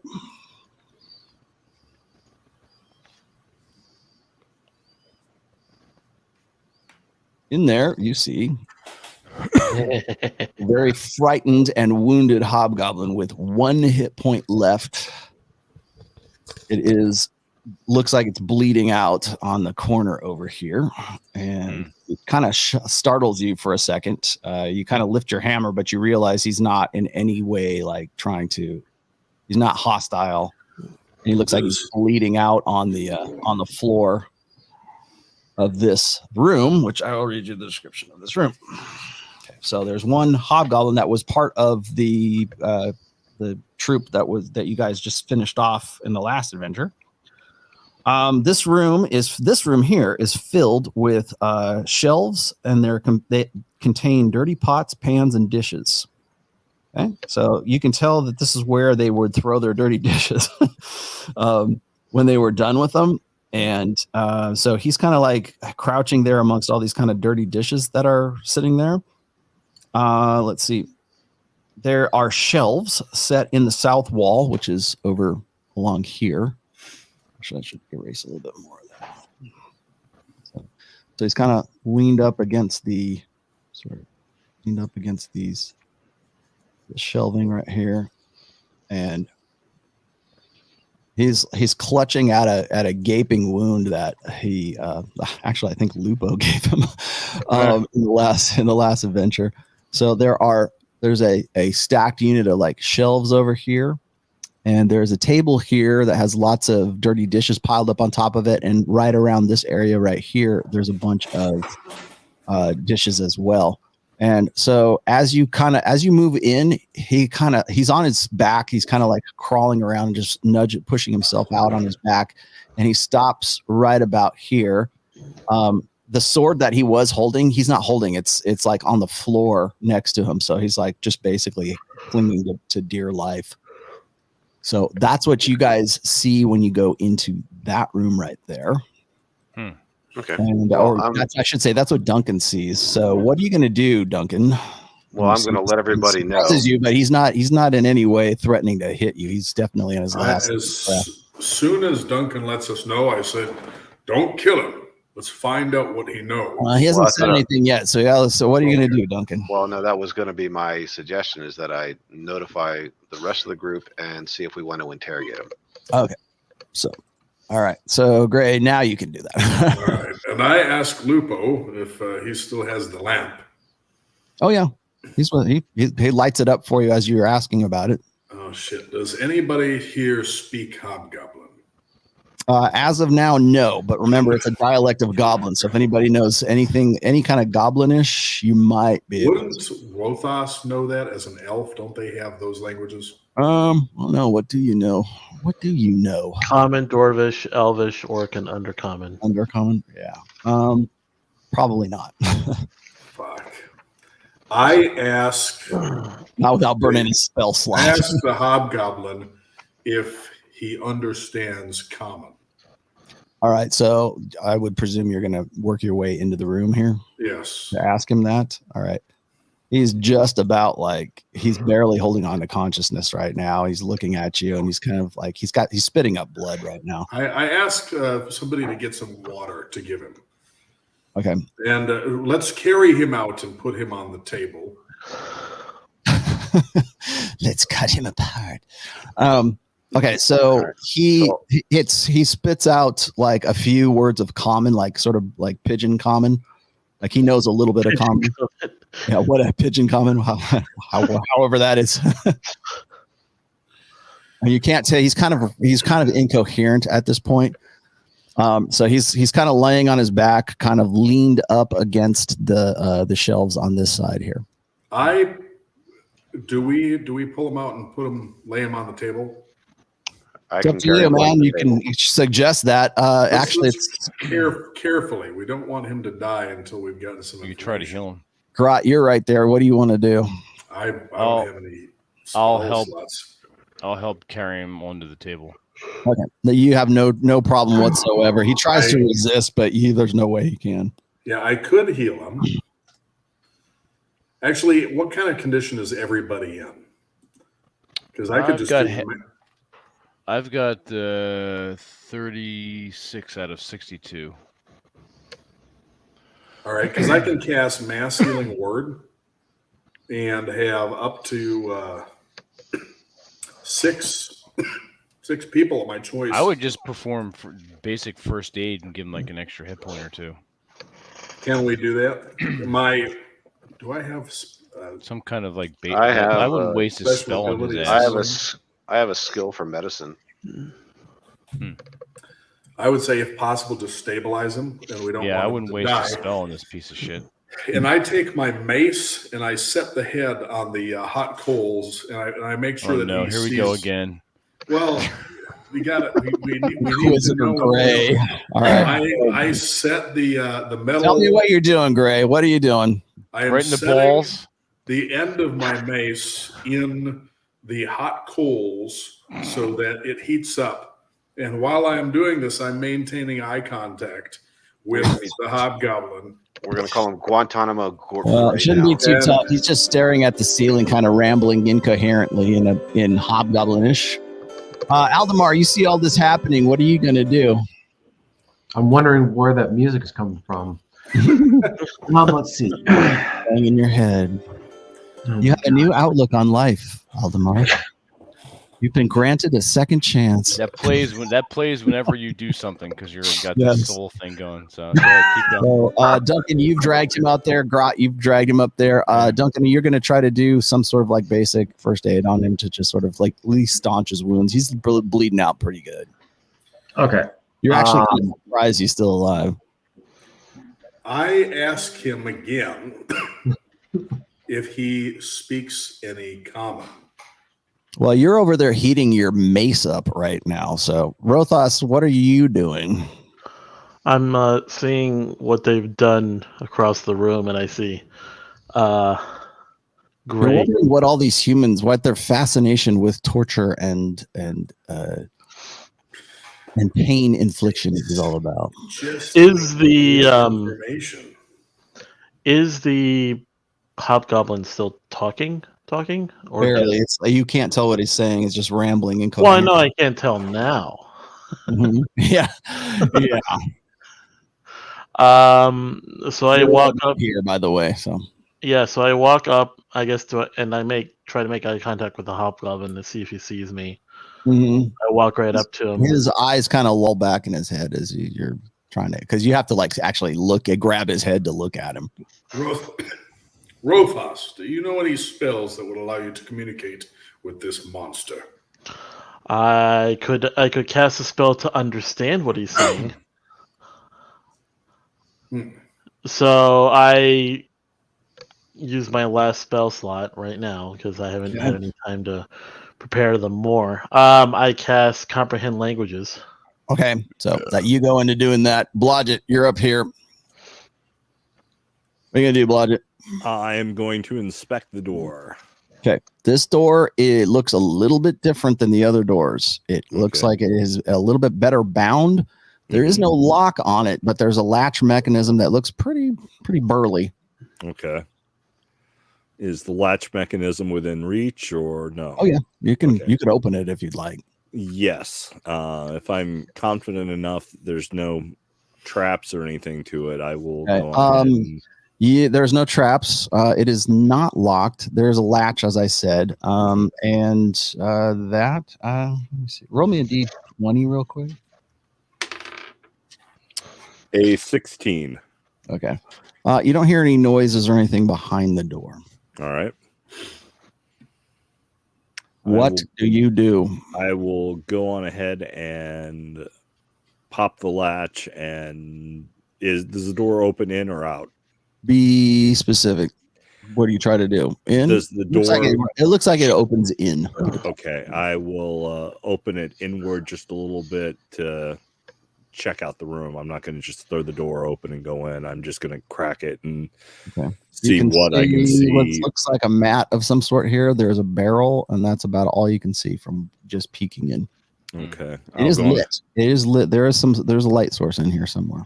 Okay. I will go on ahead and slowly and easily open the door. Oh, shit. This is what you see. Okay. All right. Are there any pokers in the fire? Relax, Torquemada. How can I burn this fucking sons of bitches? All right. You think Taylor approves of this? Probably not. Hobgoblins are evil creatures. And Blodgett is right there. Blodgett, as you open this door, you are surprised by a wild boar. That same wild boar that was leading you on, and it barrels straight into you. As soon as you open the door, it goes and runs right into you and basically body checks you as you. Holy crap! Feminist. Yes, you can name the boar. It's that same boar, by the way, that led you down this way, and it slams into you as it so it's got. Let's see, where's the door? You're gonna get the door. You don't mess with the boar, young man. You'll get the horns. Here we go. All right, I'm going to use my uncanny dodge to as a reaction to half the damage of whatever the attack is. So you took 4. Uncanny dodge will reduce that to 2, and then roll me a d20. 17. Okay, and you managed to dodge out. You managed to stay on your feet. You did get hit, but you did manage to stay on your feet. And the boar barrels ass this way and blows past you. Okay. And is running. Let's see. That's 1, 2, 3. It's the right about here. Motherfucker. That's a cool icon for the board too. I know you like that. That's I neat. will let out a shout to warn my companions. Oh, they know that's with squeals. You don't need to shout. Everyone looks over at the board. Was there a banjo twang? Squeal for me, boy. Squeal like a pig. All right. So, what I need you all to do, except for you, Bludget, because you're out of the mix for this round. Oh yeah. Everybody roll a d20 for initiative. Initiative Six. modifiers +2 and 6 for Gray. I got an 8. 18 for Grunt. 16. 9. 8 for Duncan. Oh, and I need to roll for Lupo too.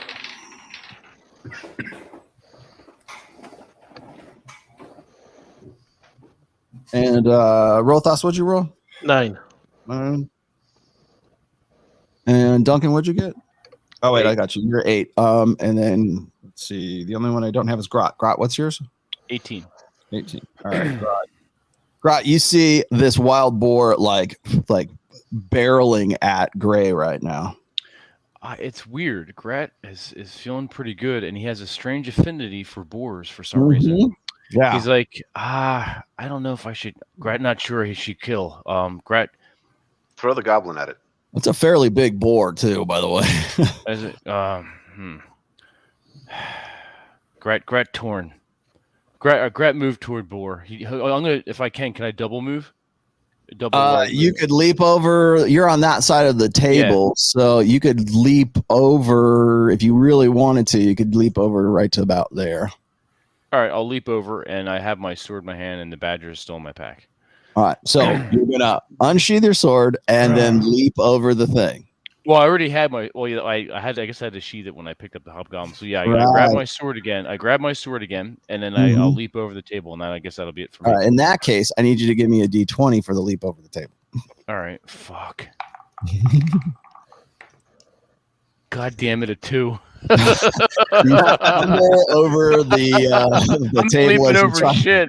gracefully, like a ballerina, jump over it and catch your foot on one part of the table, and you end up like on your face right there. Son of a And bitch. then, in fact, the badger's looking. The badger kind of dumps out at the same time. So, All right. He trundles like. yeah, the badger kind of falls out this way as you do that. Who's next? Greg, in yo, line? fuck. So that was you, Aldemar. You have your long sword in hand. You have been looking at the hobgoblin, but you are next in initiative order. So, what do? You see this thing blow out that door, and it is barreling ass towards Gray, who seems to be a little. He's more concerned with heating the mace than really paying attention to the board. I'm gonna draw my bow and try to hit it. Oh, Right, so you have your sword in hand at your side turn, right okay. now. All right. So you would have to. Are you just going to drop your sword and then try to draw on it? Yeah, can I do that? You could. You're not going to be able to unleash. You can drop your sword, change weapons, and grab your bow off of you and knock an arrow, but you're not going to be able to get a shot off of it that quickly. Let me Remember, check all of this is happening simultaneously. So he's barreling ass. So you can pull your bow if you want, but you won't be able to get a shot off. Sorry, my stupid page. My character page decided to freeze. That's okay. So do you want to do that? I presume that's what you're doing. So well, I'm trying to see if I have a throwing knife that I can throw at him instead without having to drop my sword. well, let's go with the bow. Let's go with your first inclination right there. Let's see. As you are doing that, Lupo has. Let's see. Lupo has the Here we go. lantern. Okay. Brett, come help. All right. So as you're doing that, Lupo makes a move this away. to sort of get out of the path of this thing, because it's going to definitely be coming through that way.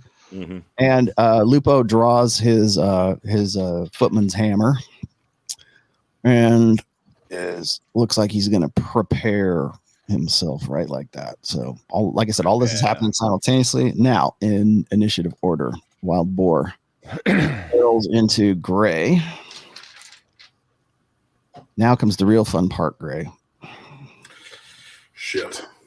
All right, so it barrels into you. It hits you, kind of glancing hits you as it goes by you. Oh, shit. And you are going to, let me take it.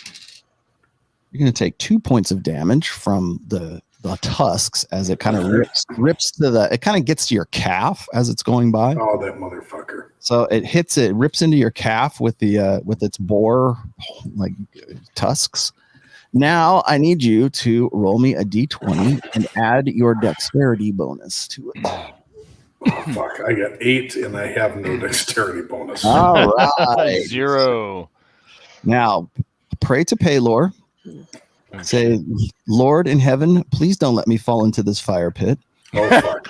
Oh, fuck. We're all trying And to so, rolling on the 12-sided dice, I get an 8. So 8 o'clock is going to put you just on the edge right here. So you're not going to catch fire, but you kind of have to like daintily, like, to maintain your balance. Trundle out of the way there. Yeah, trundle out of the way. So you're not going to take any fire damage, but if you'd gone any further in, you would have.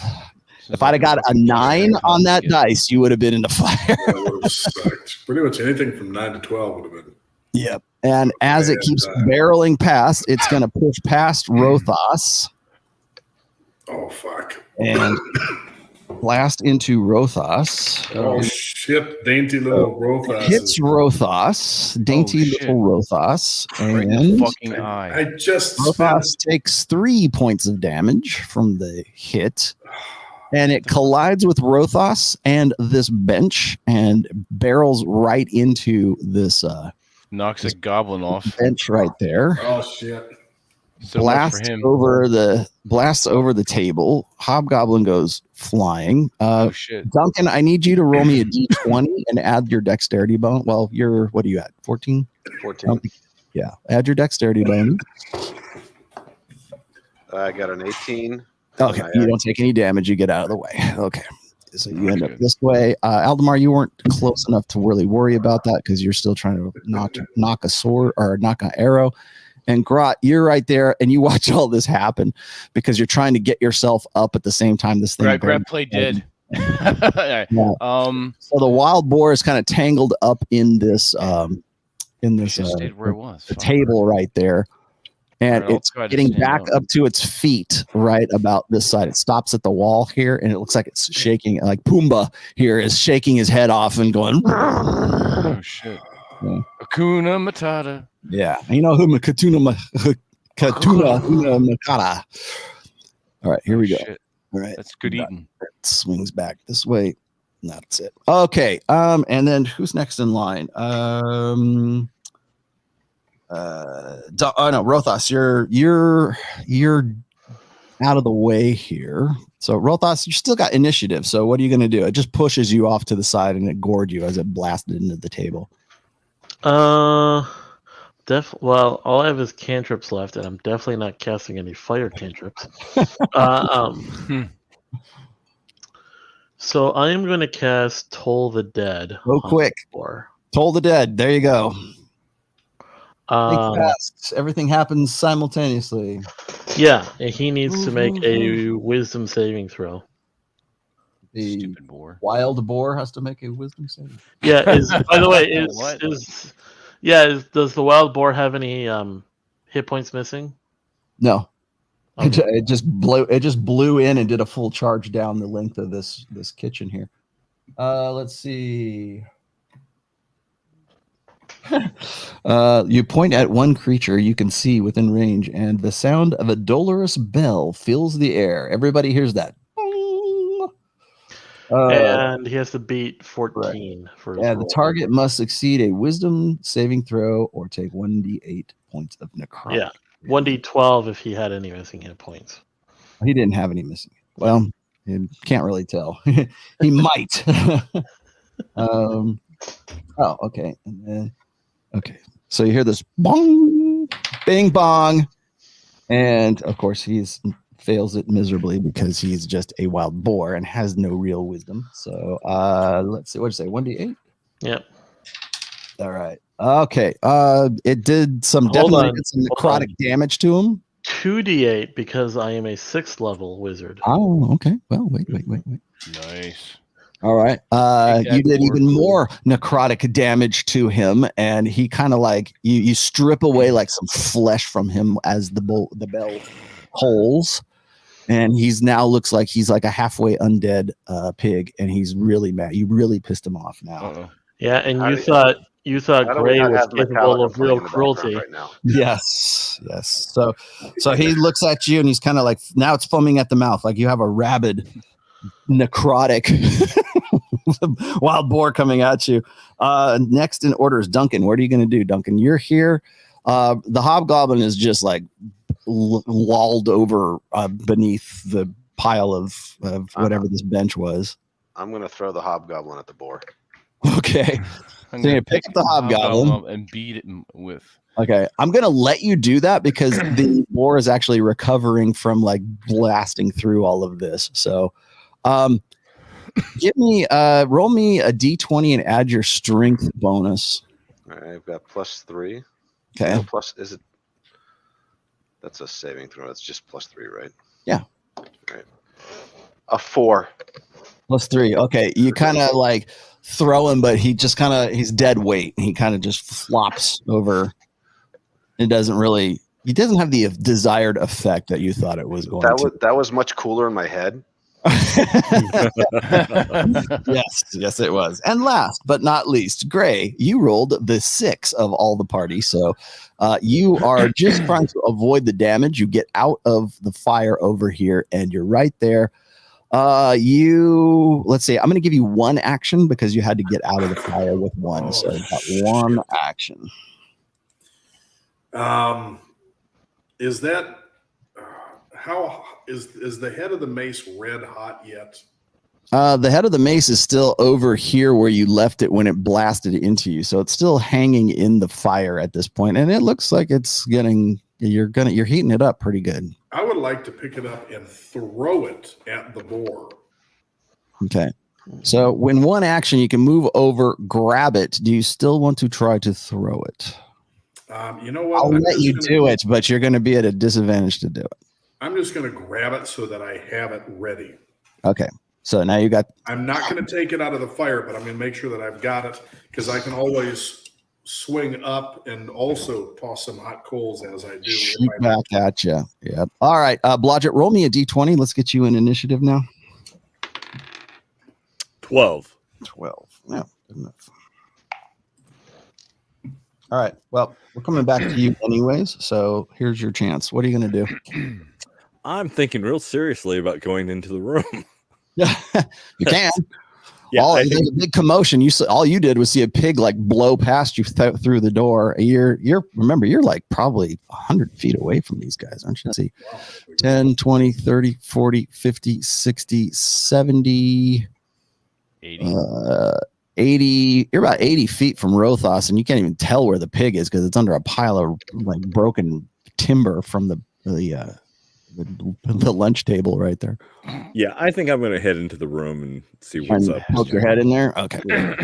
All right. So you're going to go in there, and I will tell you what to say. All right. Sure. What do we have here? Oh, yeah, that's what it was. Okay. This room contains 3 beds, as you can well, technically 2. There was one. You now see that there was like some sort of like hay, or looks like a bedding for like where the pig was staying. Yeah. So there's actually bedding for the wild boar that's over there. Mm-hmm. Okay. A short table and 4 stools, as you can see. Mm-hmm. A bed of straw is in the northwest corner, as you can see. And of course, there was a wild boar on that straw and blew at you. And that is what you can see from this point right here, there's a fire pit that is cold that was sitting over here that was once heated up at some point. There are lanterns on the sides of the walls, and it looks like it smells like pig in here, like boar pig in here. There is half-eaten food that is on this right up on this table right here. And the beds kind of look like the same bed that you saw that was over in this room over here. Okay. I'll inspect the room a little bit more thoroughly, especially the beds and such. So you're looking over there. All right. Yep. So you're looking over there. I'll just tell you right now, so just for sake of expediency, this is clearly where the weirboars were bunkered or bivouacked, I guess. Right. As you can tell just from like looking at the surroundings and the bed itself and looking at the hair and the smell, it's fairly obvious that this is where the weirboars were staying, and they kept a pet boar that is now at the other end of the room right now. Okay. You do not find anything else of value in this room. All right.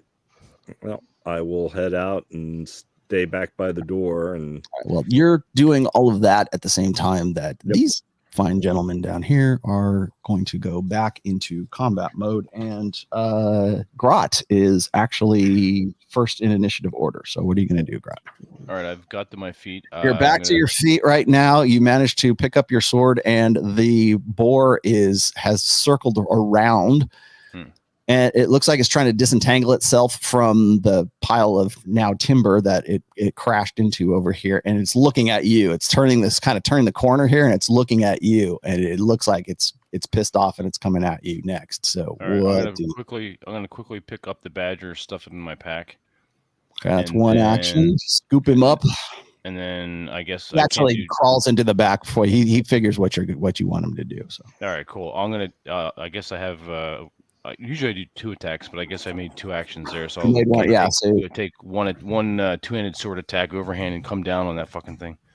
Okay, so you scoop up the badger, and you I'm going to say you're going to make a running attack at it. So, yeah, like a charge. Yeah, and there's plenty of room in here to like swing that big old. Which sword are you using, by the way? I still have the black sword sheathed in my pack. Okay. I'm using my sword. Your sword. Okay, so you okay, I'll give you. You're gonna be at a disadvantage, but I'll let you do it. Go ahead, because you're basically making a moving attack at the same time you're trying to pull the stupid badger. All right. So I have 9 + 7 minus the disadvantage, so it's 16 minus the disadvantage. Okay, so you managed to hit. It's still recovering, so trying to get up and away. All right. And what was it? 2D? Is it 2d6? 2d6 + 7. 2d6 + 7. All right. Die. Okay, that you basically like split it in half, like you whip down on top of it, and it squeals as you almost cut it in half. I feel good. Looks like Wild boar is DED, right? We have more. Right there. We have supper. All right, so you're looking at each other now. Well, since you don't need to go in initiative order anymore, we need guys rest. Are looking at each other going, what the hell just happened? All right. Gray, you are there with your red hot mace in the hand. Got to put it somewhere. Is that hobgoblin dead now? We don't know. You don't even see him. He's under a pile of timber right now. Oh, that's right. He got like semi-thrown. Actually picked up by Duncan and thrown just a little while ago. Of course, you don't know that because you were too busy trying to keep your ass out of the fire. So you don't. All you do is see this big pile of wood over down that end of the room. I asked where the hobgoblin went. Anyone want to answer? Hobgoblin. What hobgoblin? Yeah, what is it that you're saying? People are dying.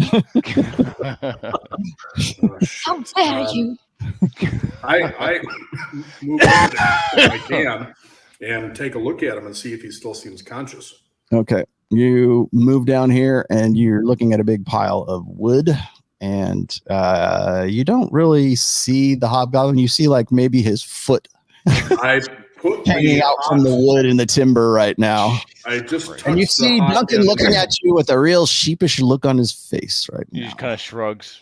I just put the hot end of the mace against the whatever part of the foot that I can see to see if there's reaction. All right, so you and your sadistic impulses sake. I need climb to over interrogate the. stuff. I'm presuming you're climbing over the timber just to press this to his foot. Give Yes. the hobgoblin a hot foot. Literally. I All want right, to know so- if I'm still able to interrogate him. All right, so you're trying to do that. Grot, you're already done. Rothas, once again, you're kind of recovering and dusting yourself off right now. Anything you want to do in particular? I'm gonna walk towards the hobgoblin. Okay. Over what's left of the table or around the table? Over what's left of the table. Key. All right. So you're kind of clambering over this to see what's going on. And you get there right about the time that Gray is trying to touch this red hot poker. Hot poker. Hot poker. Well, or the his mace onto the Not foot. the poker. And I quickly say, hey, let me talk to him first. All right, Duncan is right there. Duncan, what are you going to do? You're seeing these two people trying to do all this stuff. Oh, Duncan, you're up. Unmute. Sorry. Yeah. You're right next to him. Yeah, I don't know. I guess help clean up some of the mess and try to keep him alive. Now, I feel bad that I tossed him unsuccessfully. It would have worked out better if you tossed him successfully. Yeah. Gray's trying to, in some way, torture this poor thing. I want to know what the strength of the guard is in this facility. You're not How getting many any are there? reaction because all you're doing is cooking a goblin foot, right? A hobgoblin foot right now. There's Oh, so no he's- response he's dead? whatsoever. So I'm going to staunch his bleeding wound while his foot is being cooked. Fantastic. Probably not. No. You realize there's no point in trying to staunch it. All right. Shit. All right. I just say fuck I it. blame the boar. All right, Aldemar, what are you doing as you're watching all this stuff? You now have your bow in hand and you have an arrow knocked, and you're like, "What's going on?" Yeah.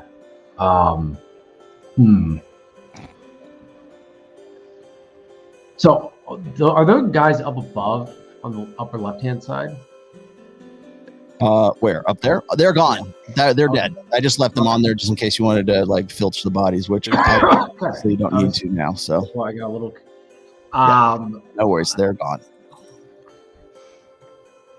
I'm not sure what to do at this point. I just I'll head down. Head down south. Isn't there like one more door to check out? Yeah. There is. Yes, On there this is. side? There's well, I mean, there's this room right here which you just pulled the hobgoblin out of, and there is one more that's over here. All right, I'll check that one out. Shit. Don't lose your ring. What do you want to do, Aldemar? Oh, I said I'll go check out that door. Down here or over here? To the left. To the left. All On the right. other So side, you're yeah. you're gonna make your way over that way while all this is going on. And Lupo's gonna move over here. Blodgett, what are you gonna do, man? You're done. There's nothing in this room. All right. Well, I will egress from that room and head down toward the rest of the group. And when I see Aldemar and Lupo heading over toward that other door, I'll head over to that door with them. All right. You want to run? You want to double quick time? No, I'm not going to run. I'm just going to move quicker than a. 6. Okay, so You know, would I'm not be- going to amble or anything, but I'm not going to sprint either. So you got 6. Okay, good enough. Yeah, Hobgoblin can go away now. Grot. Okay. I'll head towards that door too. I'll accompany Aldemar. The Badger and I will head over. All right. Is there any light emanating from that door? You can't tell from where you're at right now. All right. Actually, Aldemar is gonna be there before the rest of you. Gray, what are you doing, Gray? I am heading towards where Eldamar is going when I see him moving towards that door. And I tell Lupo to stay close, but stay behind me. All right. And Rothas. I'm gonna follow along. You're gonna go along. Duncan, where are you gonna go? What do you want to do, Duncan? I guess I'm going to the other door with everybody else. Peer pressure. I know. This is just unavoidable.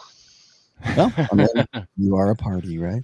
That's true. All right. So that's with the party. Let's see. Aldemar was up first. So, Aldemar, you get to the door. You're right there.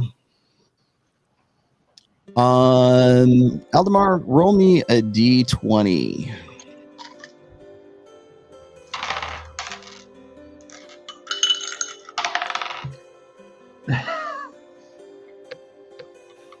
What'd you get? Roll Throw a 2. All right. Oh, Well, you shit. get to the door, and you notice that the door is way more ornate. It looks like it had some carvings in it that they look like they've been kind of worn away, but it is a much heavier bound door, and it looks as if there's a same kind of similar latching mechanism, and there is a lock on this one. So is it still my turn? Yes, it is. Okay. I'm gonna just turn around to someone and say, "Somebody got an axe." All right. So, Grot, you hear Aldemar say, "Anybody got an axe?" What do you do? Axe heavy-handed even for Grat. We have small thief to open door. All right, where's that bugger? Get him over here. He's kind of trotting along. Actually, he's not. He's just meandering towards you right now. Friend Blodgett, how door locked? You think door locked? I'll put you down here, Bludgeon. I know you're gonna Okay.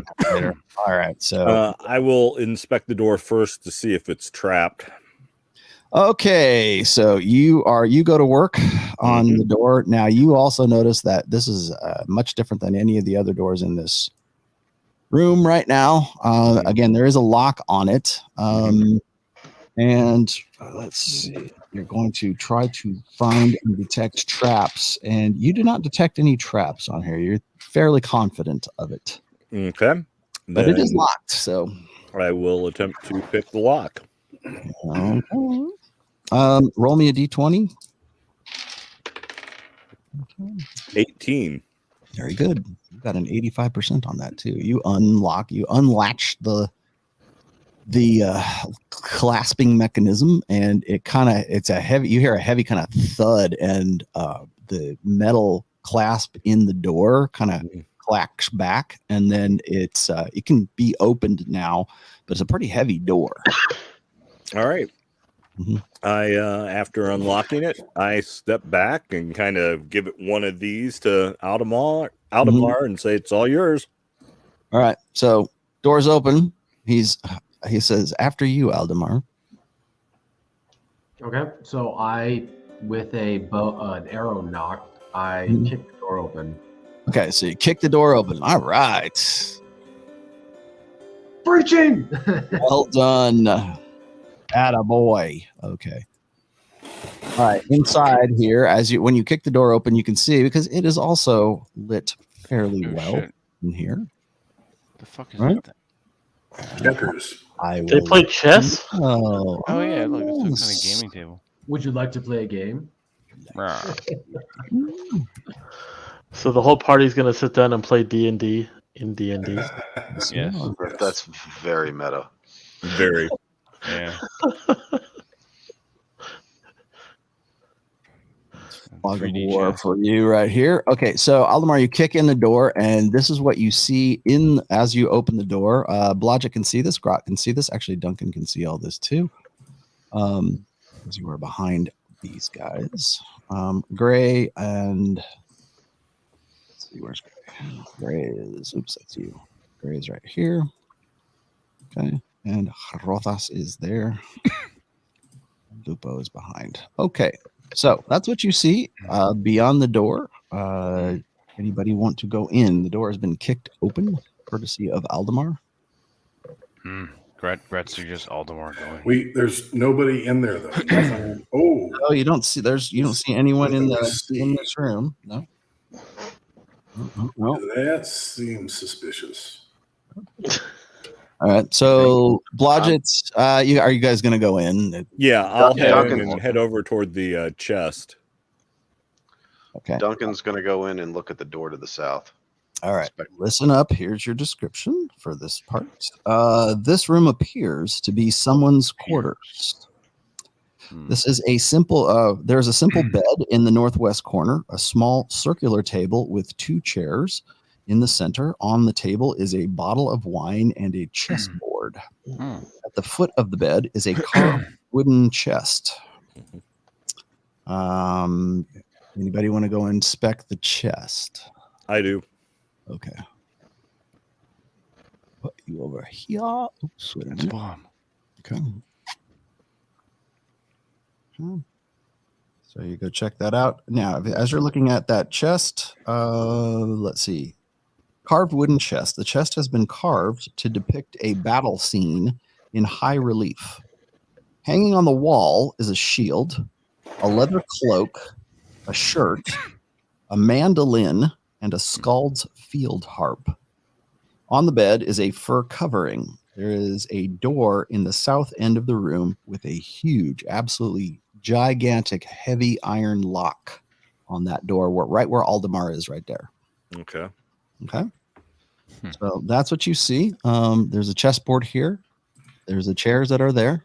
You're at the bed, and then there you are at that chest right there, Blodgett. And let's go back to Grat. What are you going to do, Grat? All right, so Aldemar is by the southern door, and I believe Duncan said he was going to look at that too. I'm going to head in, and I go over and drink some wine. I'm thirsty. All that salty fucking lizard.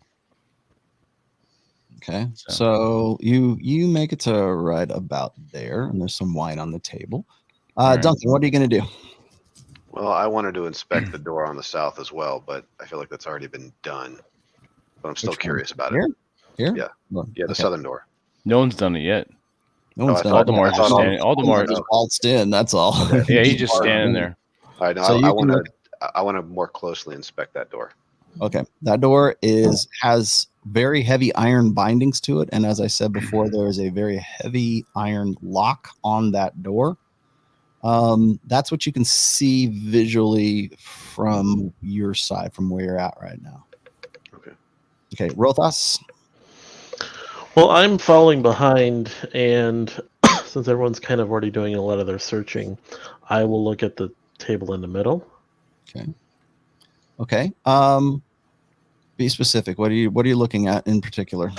Did Grot already look at that? I mean, what is he already inspecting the table? Or He's just getting over, and he looks like he's about to pick up that wine that's sitting on the table. The only thing you notice is there is a chessboard in front of you. There's 2 chairs right there, and then there is there's a bottle of wine right here. Are there pieces on the chessboard? There are.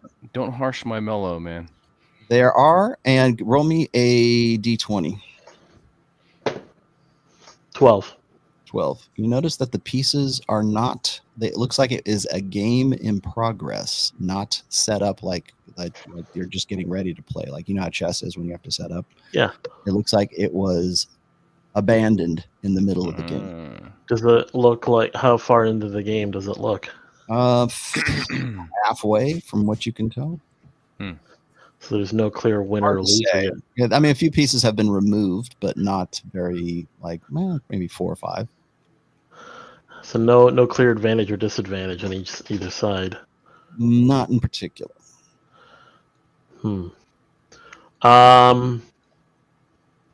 I'll look. Is the table is it like a barrel or is it like a table with legs? It is a table, but as you're inspecting it, roll me a d20. 19. 19. You notice that the base of the table is bolted to the floor.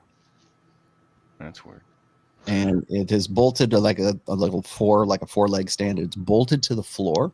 And then you also notice that the chairs are also bolted to the floor. So I'm gonna inspect under the table, kind kind of knocking on the floor. Okay. You don't It's hear looking at you anything. weirdly. It's heavy cobblestone. And Grot, as you are about to take a drink from this bottle, you notice The that cloth Roth from the- is kind of poking around at all of this and What you do? Hey, are you moving in? I presume. Gray. Drew, Gray. He just like moving wandered the fuck away from the gaming table. All right. Well, we'll move him in. We control him. We control the Gray. All right. So you notice all this. Now you see it too, Grot. The chair that is right in front of you. You can see that it is bolted to the floor. All right. Well, I'm gonna take a quaff of the wine and let him do his. I don't really care about that shit. Okay. So you suck down a gulp of the wine, and it's actually really good wine. Ooh. All right. I'll finish the rest of it. Fuck it. Okay. So you pound down the wine. All right. So you're sucking down the wine. Blodgett, you're in front of this chest right here. Mm-hmm. Okay. All right. And all this is transpiring behind you. So where's Gray? Is Gray back? Is Drew back? Yeah. Yep. All right, Gray, you're in the you've come into the room because I took over your character. What do you want to do? Do I notice that trap door? It's obvious to. There is a door. Yeah, there is definitely something over on that side of the room. Has anybody else looked at it? Not yet. Not yet. I pointed out to Blodgett. Okay, Blodgett is looking at this chest right now, this very ornate chest. So you sort of get his attention and point towards the. It's not concealed. It's not secret. It's just sitting right there. Mm-hmm. Yeah, I'm not going to mess with any doors or traps or anything. That's not my thing. Other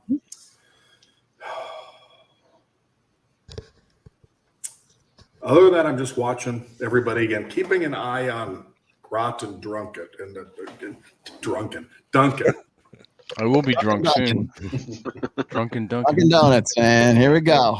All right. What are you going to do? So you're saying that. You're pointing that out to Blodgett. Blodgett, you're up. What are you going to do? I'm going to check the chest that I'm inspecting to see if it's trapped and locked. You are doing that, and that's going to take you some time to perform. Yes. All right. So you were looking at that. All right. Let's see.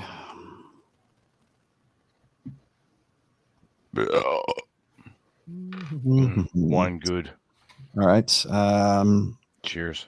Okay, so as you're looking around here, you can none of the items that you've seen so far, even the chess table. Actually, Rothos, roll me a d20 real quick.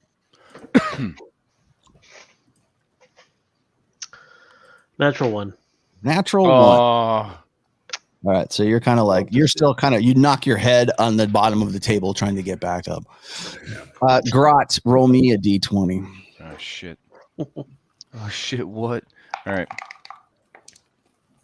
16 again. Holy shit. Right. I'm rolling the 16s. Well, as you're putting the wine bottle back down onto the table, you notice the chessboard. And the chessboard has some sort of raised grid pattern that is on the chessboard itself. Huh. All Like right. every other, the white checks are depressed and the black checks are like up and like embossed, kind of like there's a lift to it. Would Grot know anything about chess? I don't know. No, but it seems peculiar to you that would be like the. All right, so I'm kind kind of of how it's played, but that looks a little strange to you. okay. So I squint down and I touch one of the raised squares. Okay. It feels as if it's like it's just it's like the wood is just lifted just a little bit. All right. Can I with a fingernail? Can I lift part of the part that's like raised? No, it's just and there's nothing that's it doesn't look like there's any place to actually put a fingernail. It just looks like it's okay. Just, up and down. I'm gonna dump all the pieces and turn over the chessboard. Okay. All right. So you dump all the pieces, turn over the chessboard. It's just a wooden chessboard. All right. I annoyingly throw it in the corner by the where the chest is. Okay. All right, Blodgett, you managed to look at this chest, and it's very finely made, but it is not locked. And as far as you can tell, there is no trap on it. Okay. I will go on ahead and step to the side slightly and carefully open up the lid on the chest. Okay. You open it up, and it contains clothing inside of it. Okay. And it's not necessary. It's not bad, but it's not like rich clothing. It's just, basic kind of stuff, black shirt, black pants kind of thing. The only thing that's maybe worth something is the fur on the bed, and you might be able to get like 10 gold pieces for it. But other than that, it's not terribly, nothing terribly opulent anyways. Okay. Definitely has been slept in. You can see a depression and it's a fairly large bed too. Okay. So maybe for a human, but for a very large human. Okay. So perhaps the Black Knight's room. All right. I'm done with that. I will... I know Gray had yelled something about that trap door, so I guess I'll head over that way since no one's mentioned the locked door to me and check that out. Well, you saw it, and you know that they're looking at it right now, but you're going to go up this way. Yeah. Okay. Heading up there. Gray, what are you doing? Oh, boy. Well, I'm going to go in. If nobody else has looked, I'm going to go check out the desk in the upper right corner. Looks like there's a book on that. I'd like to examine it. Okay. So you're going up there. There is most definitely a book there. There's an ink quill as well. And it is a fine black leather bound book. It's a fairly large book. And it looks like it has a locking mechanism on the book itself. So is it locked now? Or Yes, just it is locked. It is locked now. Oh, boy. Does it look like something that could be easily pried off? I mean, you could destroy it and crack it off if you wanted to, but it looks like it's fairly well made. It looks fairly intricate, to put it that way. Okay. Again, I call to Blodgett because he would be the expert at picking locks. Is there anything else on the desk? Are there any drawers? Is there anything no stuck drawers. to the underside? No, but you do notice that the chair that is by there is bolted to the floor, as is the desk is bolted to the floor too.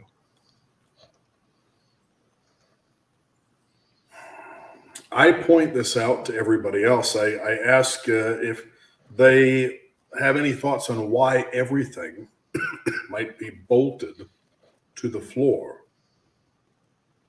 It seems odd.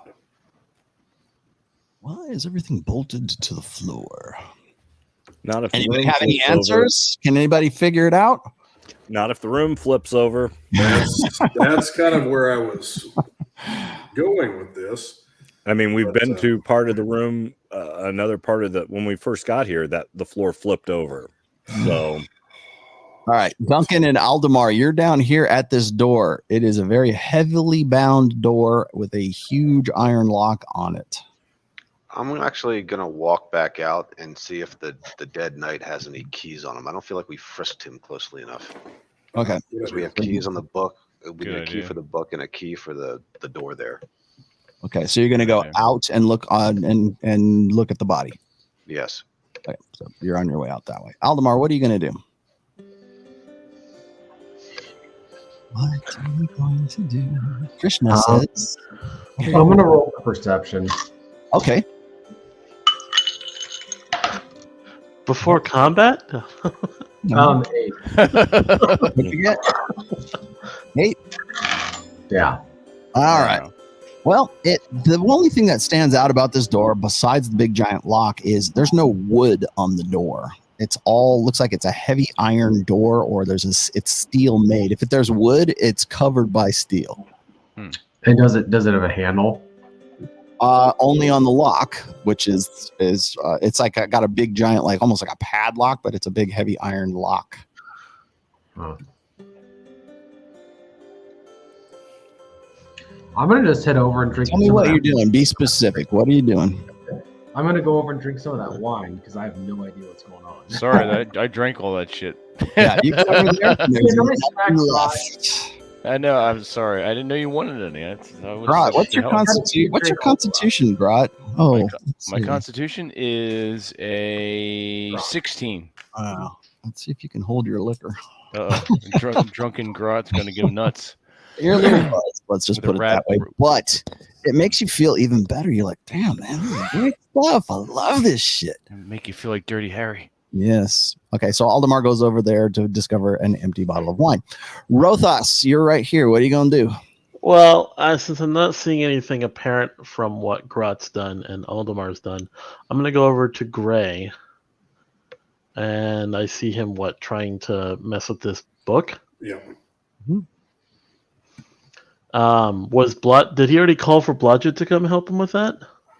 Well, Blodgett is conflicted. He doesn't know whether he should go to the trap door or that concealed door, whatever that door in the floor is over there, or go over to look at this very nicely locked book over here, or go look at the lock on the door that's down here in the south. So what are you going to do?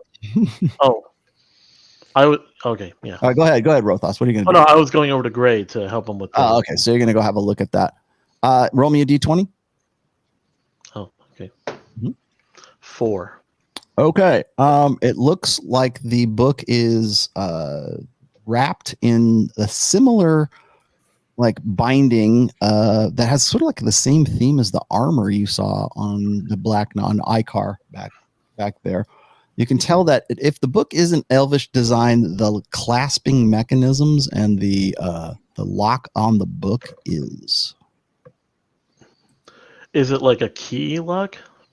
Yeah, there is a key or a keyhole for it. It looks as if there is some sort of keyhole, but you also know that when it comes to elven stuff and locks like that, there's probably a password or there's probably a word to speak that would open it as well. But it is locked. And, what do you do when something's locked, Rothas? Well, you pull out your Springerly. Right. There you go. I was already thinking that. I was like, for you. I pull out the Springerly wand. Okay. And is there a command word or do I just wave No, it? you know how to use the Springerly. Okay, so I use it to open up the book. Okay, so you use it and pop open the book, and it the clasps on the outside of the book glow kind of a gold color, and then the book opens on its own. And so now the book is now open, and there, as far as you can tell, there's no trap. So the book has been opened. The book of the dead is not open for the living to see. I love that line. Sorry. Go ahead. Wind blows. So the book is now open in front of you, Gray. Blodgett, you see all this happening. What are you going to do? Well, when I see that they've taken care of that, I continue on over to the trap door. Okay. The trap door has a lock on it as well. Okay. And you don't know exactly how you're going to open it, although Rothas just expended one more charge. By the way, that Springerly is down to 10 charges now. So there you can. I'll just give it to you. There's no trap on this thing, but it is definitely locked. It is a iron trap door, or concealed door, like a floor door, for lack of a better term. It is a little bit rusted. There's a little patina on it, but other than that, you can tell people have used it, but it is locked right now. Okay. One does not simply walk into floor door. Wow. Yeah. Well done. Jesus Christ.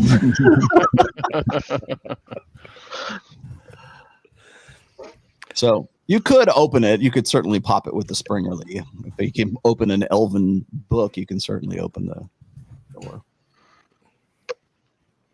Okay, let's go to Gray. Actually, no, let's not. Duncan, you get up to the body and you discover that there is no key on the body after frisking the body. Yeah, well, I didn't know that somebody had a magic gizmo that opened all locks anyway. Yeah, you didn't. Yeah. So I'm just gonna say you went and checked out the body. Yeah. All right. So Duncan comes back in the room. He says, "Nope, no key." And then everybody's like, "Yeah." We could have told you that. Okay. Let's move to Gray. Gray, the book is now open for you. All right, what am I seeing inside as I'm paging through this book? Okay. The book, inside of the book, is what looks like some sort of elvish poetry. But there's also that's the best you can tell that what it is. It looks like it's like flowery, like love poems and verse and I asked Rothus if he could make any sense of it. okay. So Rothas opens it up. It's in Elder Common again, as I said before. It's the old version of Common, a common tongue. But Rothas, you sense that there's something that's I not still have my comprehend languages spell running. Yeah. Oh, okay. There we go. All right. I didn't get to use it on the hobgoblin. Yes, you realize that the writings in the book are an illusion, and they actually say something different. When you use your comprehend languages, the characters in the book on the pages rearrange themselves. And so what they're supposed to be? What it looks, to what they're supposed to be. This looks like a list of VIPs who are to be ransomed instead of turned into slaves. And there is also, you're reading through this and you see that certain individuals are marked for modification. That's the best cognate of the word that you can come up there. They are marked for like special interest and modifications. Remember the elves we ran into before that were twisted into some weird creatures? Lupo goes, yeah, I do. I wonder if this has something to do with that. All right, Duncan, roll me a d20 real quick. 10. All right. Duncan, you remember that because you were a former slave, and before these guys, I don't know if you read the background I wrote on your character sheet. Yeah. Okay. Yep. So, when you were a former slave, when you were captured, you heard of a slave lord or a slaver called Marquesa, and Marquesa was an elf of some breed. And she is a magic user, sorcerer, alchemist of some sort. And you heard rumors of her, let's just say, doing unnatural things to some of the slaves. Okay. I'm going to want to know if, I'm assuming I know that these guys are reading this book and getting names on it. You can see what they're doing over there. Yeah, you can wander over there and look. I want to know if this lady Elisar is on the list. In fact, it is once again. You've already looked at slave manifest before, but Morwen Elisar is definitely one of the names listed on this. Did we kill her? No, you haven't even met her at all. You've only heard her name from Duncan we twice. Did kill some woman with swords. That was the assassin from the last. From the first adventure in that cage room. Yep. And then right before we pulled the rug out from under somebody and it didn't work. Yeah, we set it on fire. Tried to give her a slap and I missed. That's right. It was always the back of the hand. So there you are. It's a very nice book, by the way. Might be able to repurpose it for something, Rothas. Hint, spell book. So all I'm getting is just a list of people. Modification. That's it. Yeah, but you also get the impression that the book is very important enough to lock and important enough to put some sort of spell on it to confuse people who would read it. Interesting. So, okay, I'm going to just, as I'm done reading it, I'm going to hand it over to Gray and just ask him, what do you see when you read this? Okay, when Gray reads it, it looks like it's flowery poetry. You're the only one who can really sort of read the names and the listings and everything, unless you dispel magic. You could dispel magic. I tell him that. I tell him it looks like some foo-foo elven fairy stuff.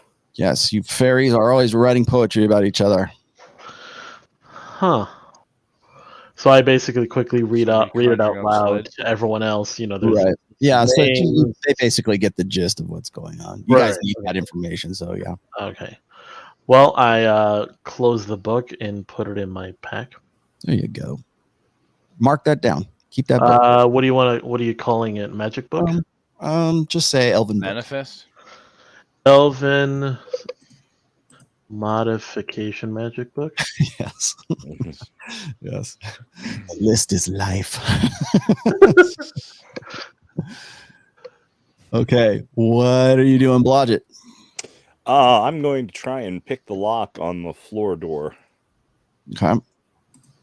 And roll me a d20.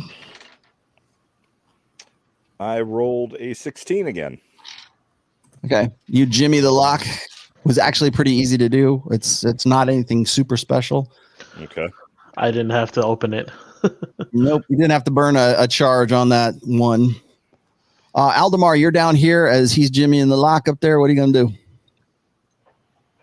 I'm gonna go up to where the rest of them are. Okay. Grot, what are you going to do?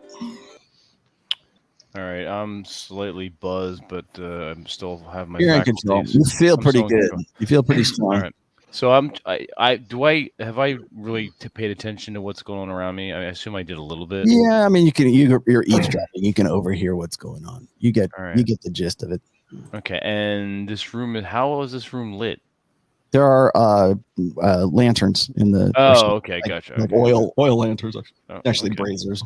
All right, and that trap door in the floor is what's the situation with that? Blodgett has just now popped the lock on it. All right, I'm gonna head over to Blodgett in case he needs help lifting that trap door. Yeah, he might. Yeah. Okay, let's swing all the way back around to. Let's go to Duncan. What are you gonna do? Does the desk have any drawers? No drawers. But again, you notice that the desk is bolted to the floor, Okay. and so is the chair. By the way, that's right All there. right, that I'm Ray gonna is top of. I'm gonna join Grot over by the trap door. Okay. And I'm gonna suggest that maybe Blodgett let us look into it, and he go have a look at the lock on the southern door. Okay, so that's what he says to you, Blodgett. Will do. Door is jimmied there. Aldemar, you're right here. Where do you want to go? Whereabouts? I'm gonna join Grot and Duncan over on the left. Okay. Gray. All right. Not sure what I can do. Nobody's bleeding or dying right now. Give it time. There's no one to torture. Not yet. No. I would start examining the floor carefully. Right. The fact that these things are bolted down. Yeah, are there any concerns seams in me. the floor? That's what I'm looking for. If there's any obvious, if I'm feeling for if there's any draft coming from anywhere, or if there's any Okay. movement, So you're pulling around on the floor looking for drafts and like. Yeah, I'm trying to. And I tell Lupo, talking out loud Lupo about joins you as well. Yeah, explaining something is off, and I have a feeling there's something going on with this floor, and help me examine. All right, Rothas, they're examining the floor. What are you doing now? I don't know, coming up behind them to examine the floor with them. It seems that's the only really way forward. Blodgett, what are you doing? You're moving down here to go look. Yeah, I'm heading down to the other door. All right, you get to the door and roll me a d20 and add your intelligence bonus, please. I rolled a natural 20. Atta boy. Nice. Okay. And my bonus is +3, so 23. But all right, so you're looking at the door, and again, there is a heavy iron lock that is on the door. Mm-hmm. And to be specific, tell me what you're doing. Well, first thing I'm going to do is inspect the lock and inspect the door to see if it's trapped before I even remotely attempt to unlock it. It doesn't the lock does not seem trapped, but it seems like a fairly complex lock. And as you rolled a natural 20, you notice on the lintel what looks like a piece of metal at the top of the lintel of the door there. Okay. So this looks to be the door that activates whatever the trap is. You're in the so room small that you can't reach up to get it. Okay. Unless you want to climb walls. No, I don't need to do that. But that's my suspicion. I think that this is the door that activates whatever the trap is inside this room that has all the furniture bolted to the floor. And That's it probably has something true, to do with that. All right. As you are fumbling around, checking around things, and sort of inspecting the door, you hear a voice behind the door. Okay. And it says, "Let me out of here, Hikar, you son of a bitch." I will step You back hear that? from the You hear door. it's definitely a distinctly female voice. Yes. And it's a trap. And it says, "Let me out of here, you snake's belly." It says, It's a trap or it's a trap. "It's a you hear it, and then it stops for a moment, and it goes, Is that you? Is that you out there? Let me out! We'll let How Aldemar dare open you?" the door. Yeah, I'm tired of being in here, Ikar. Is it a woman? Female, yes. Definitely a female voice. You don't hear it. Only Blodgett hears this. Everybody else is like fumbling around, looking on the floor. Let's not white knight this and let's leave her there.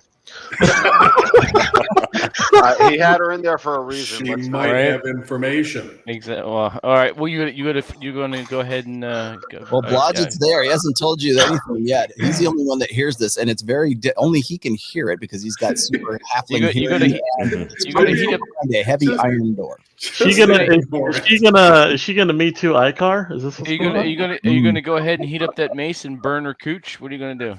Wow. Probably the eyes first. It depends on whether she talks or not. She might. You guys haven't heard any of this yet. Only Blodgett is. All right, so we're maybe she oblivious to this. willingly gives us information. Who knows? What are you gonna do, Blodgett? Well, as soon as I heard the voice, I kind of stopped what I was doing and stepped back from the door and kind of, gave it a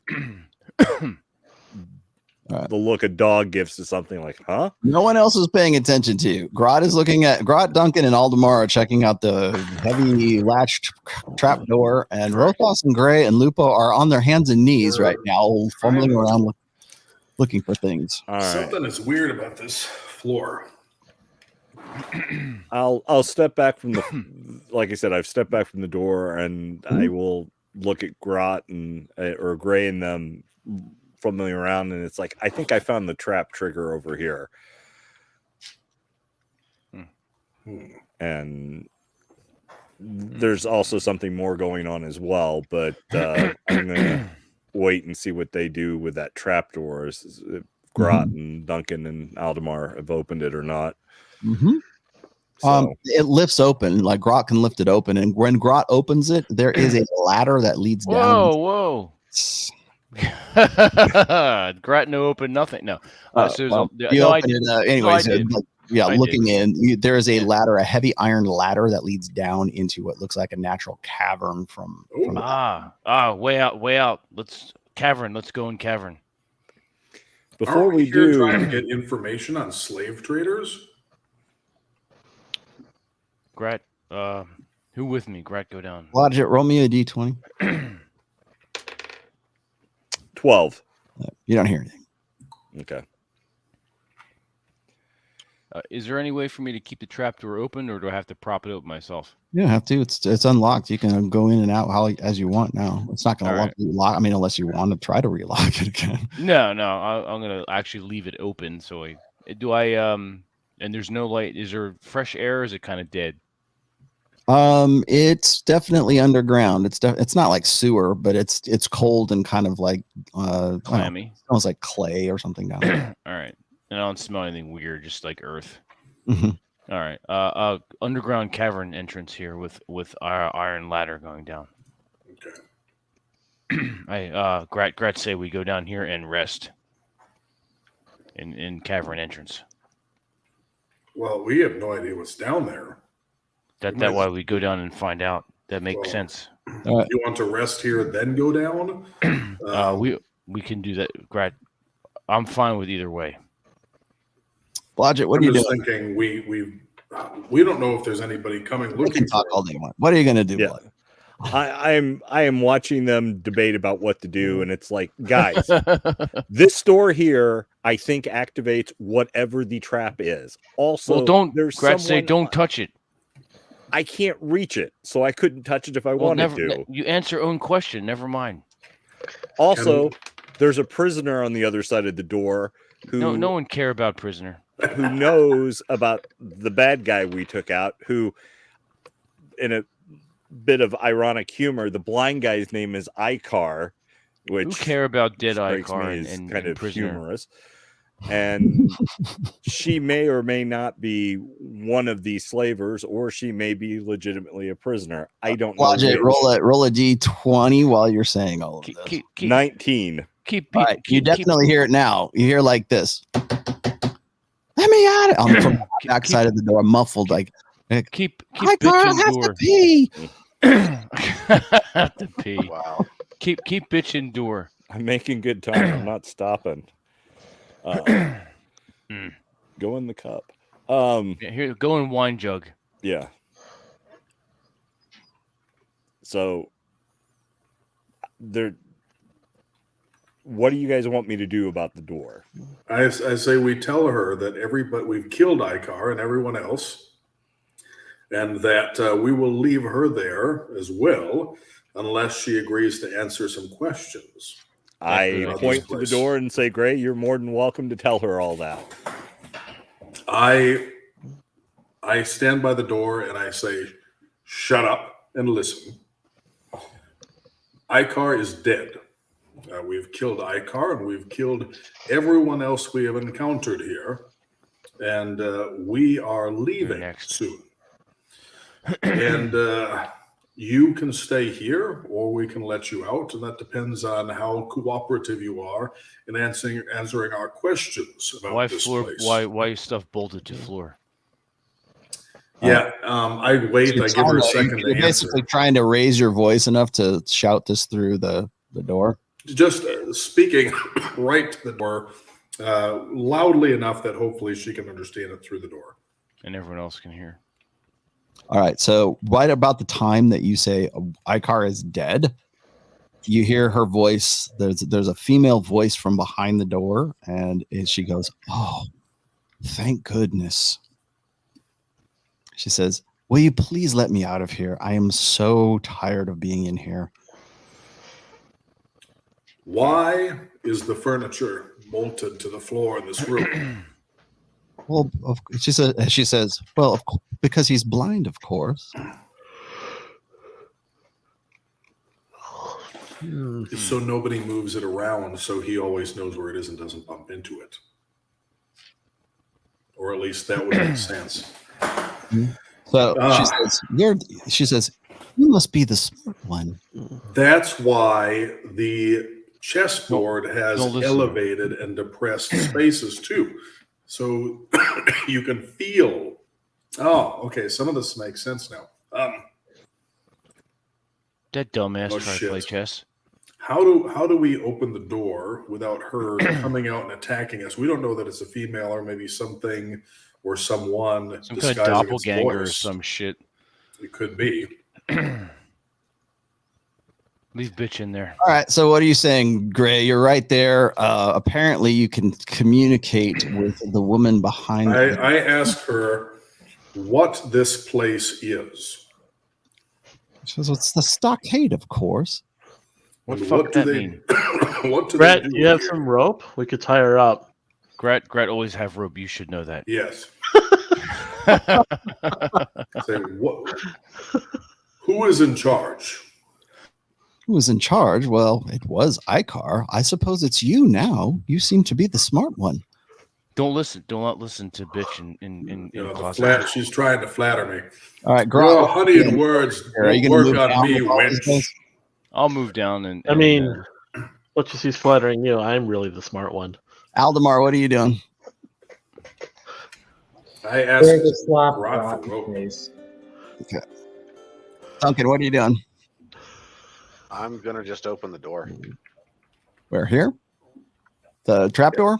Oh, it's The already open, right? Yeah, I'm gonna go Yeah, down. you can like lift. I- It's kind of like a lift, like, you know, a lid Okay. type of thing. Uh-huh. Yeah, I wanna go see what's down there while everybody's talking to the girl. Okay.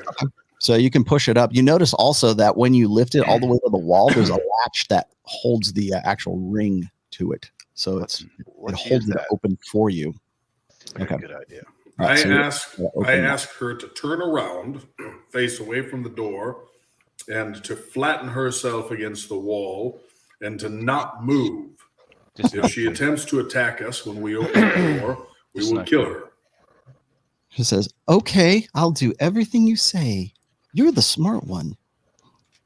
Is anyone else there with you?" I kind of give him the quick. If go you on. try anything, we will kill you. Now turn around and Okay, step away from the door. I'm doing that. Is somebody ready to fuck her up if it's not a she or if they I'll do it. try to do something? Watch, it ends up being like a fucking monster. Shit. Grot, are you standing nearby? I have my I'm like 10, 15 feet away. I have my sword, my regular sword drawn. Okay. Badge Right, on my is- shoulder. We're ready to pounce. Okay, Blodgett, did you unlock this door? Did we get keys? Lodgy, You're you're fucking muted. muted. You're muted, you son of a. Well, I'm muted for a reason. I point out the The key on the lintel. challenges with the door and where the latch and stuff is, and explain to them what needs to be done and how it's out of my reach. And I may not even be strong enough to move it. I don't know. Since Okay, can we have a Grot pick up Blodgett and hold him while he does the door? Grot no servant. What? Can we kick a chair loose off its bolts so he can stand on it? Grat will lift up small fry. Well, you guys can just move it. I pointed out what needed to be done, so okay. it's up to you guys. All right. There's Well, a I key don't on the want to lintel. end up having Why? Yeah, there's a key in the spring lintel. trap. There's a key Oh, on the lintel. yeah. Use the key. Great. You see the key that Blodgett. Okay, I well, can't reach the key. It's on I'm the gonna- lintel above I'm the going to door. turn the key and open it, and as the door opens, I step clear out of the way, Mhm. so that All I'm right, not so you right in front you of the door. open the lock falls off with the key. So you managed to open it. It's a very heavy lock, so you have to put it on the ground. And the door is right there in front of you. You don't hear anything from the opposite side, but you hear what sounds like singing, like Shit. a female voice, like kind of like lullabying. You know, Christ. Fucking shit. This is your fault, Gray. Grot, get ready to kill this thing. All right. I am stepping out of the room. Get out of my way, so if I have to like. I get out of the way and out of the room, so Grat has plenty of room to kill something. I've got my shield Use on the the evil one sword arm. if you want. I ready my Right. mace, and I am opening the door and stepping aside, and then getting ready all right. to hit. As you're putting you're grabbing your mace and preparing yourself, the door opens inward Oh, on its own. Fuck. And why did you do this? behind the door, you see, where's that? Aaron Clary. Aaron Clary. Yes. God, wouldn't that be great if I just sprung that on you? Is it Here's fucking Aaron. sled? He's like, hey guys, I'm back. Assassin and just tries to kill you guys. I'd Right. love. I gotta call. We got to do that. Right. Stick figure. All right. And All we're right, gonna end, Aldemar. right. Use your character. This is gonna be the cliffhanger ending here. Okay. All right, we'll stop here. Yeah. Yeah. There's nobody in there? Nope, there is. I have to put her in there for. Okay, I was thinking, okay, it's a fucking ghost or something. Nope, you. Just remember, Gray. This is all your fault. It's Alyssa Milano. Oh, shit. No, but you see behind the door, I slammed the door. and it looks as if there Slam were, the door. it looks as if there were. You see, there's a chest, and there are some articles in this room. a very heavy bound chest that looks as if it is cemented to the floor. And as you're looking up, you see a very beautiful, beautiful woman. Very thin. It looks like she's fairly tall. And she looks at you. Don't look at her. And she opens the door and she says, "Oh, you're the smart one." And she looks at you and she says, "I have to pee so bad." I don't care. Turn around, get on your knees, and put your hands And like as she this says above that, your head. You guys do says know that- that a Medusa is like a blind guy doesn't have to worry about Medusa. right. Motherfucker. Shit. And behind the door, let's see, where'd she go? There she is. Where did I put her? She's not in group 2. She's Gray, this is your fault. there. She is. Sing There's it this loud. little. Okay. Could have had a long rest and been fine. All right. No. But no.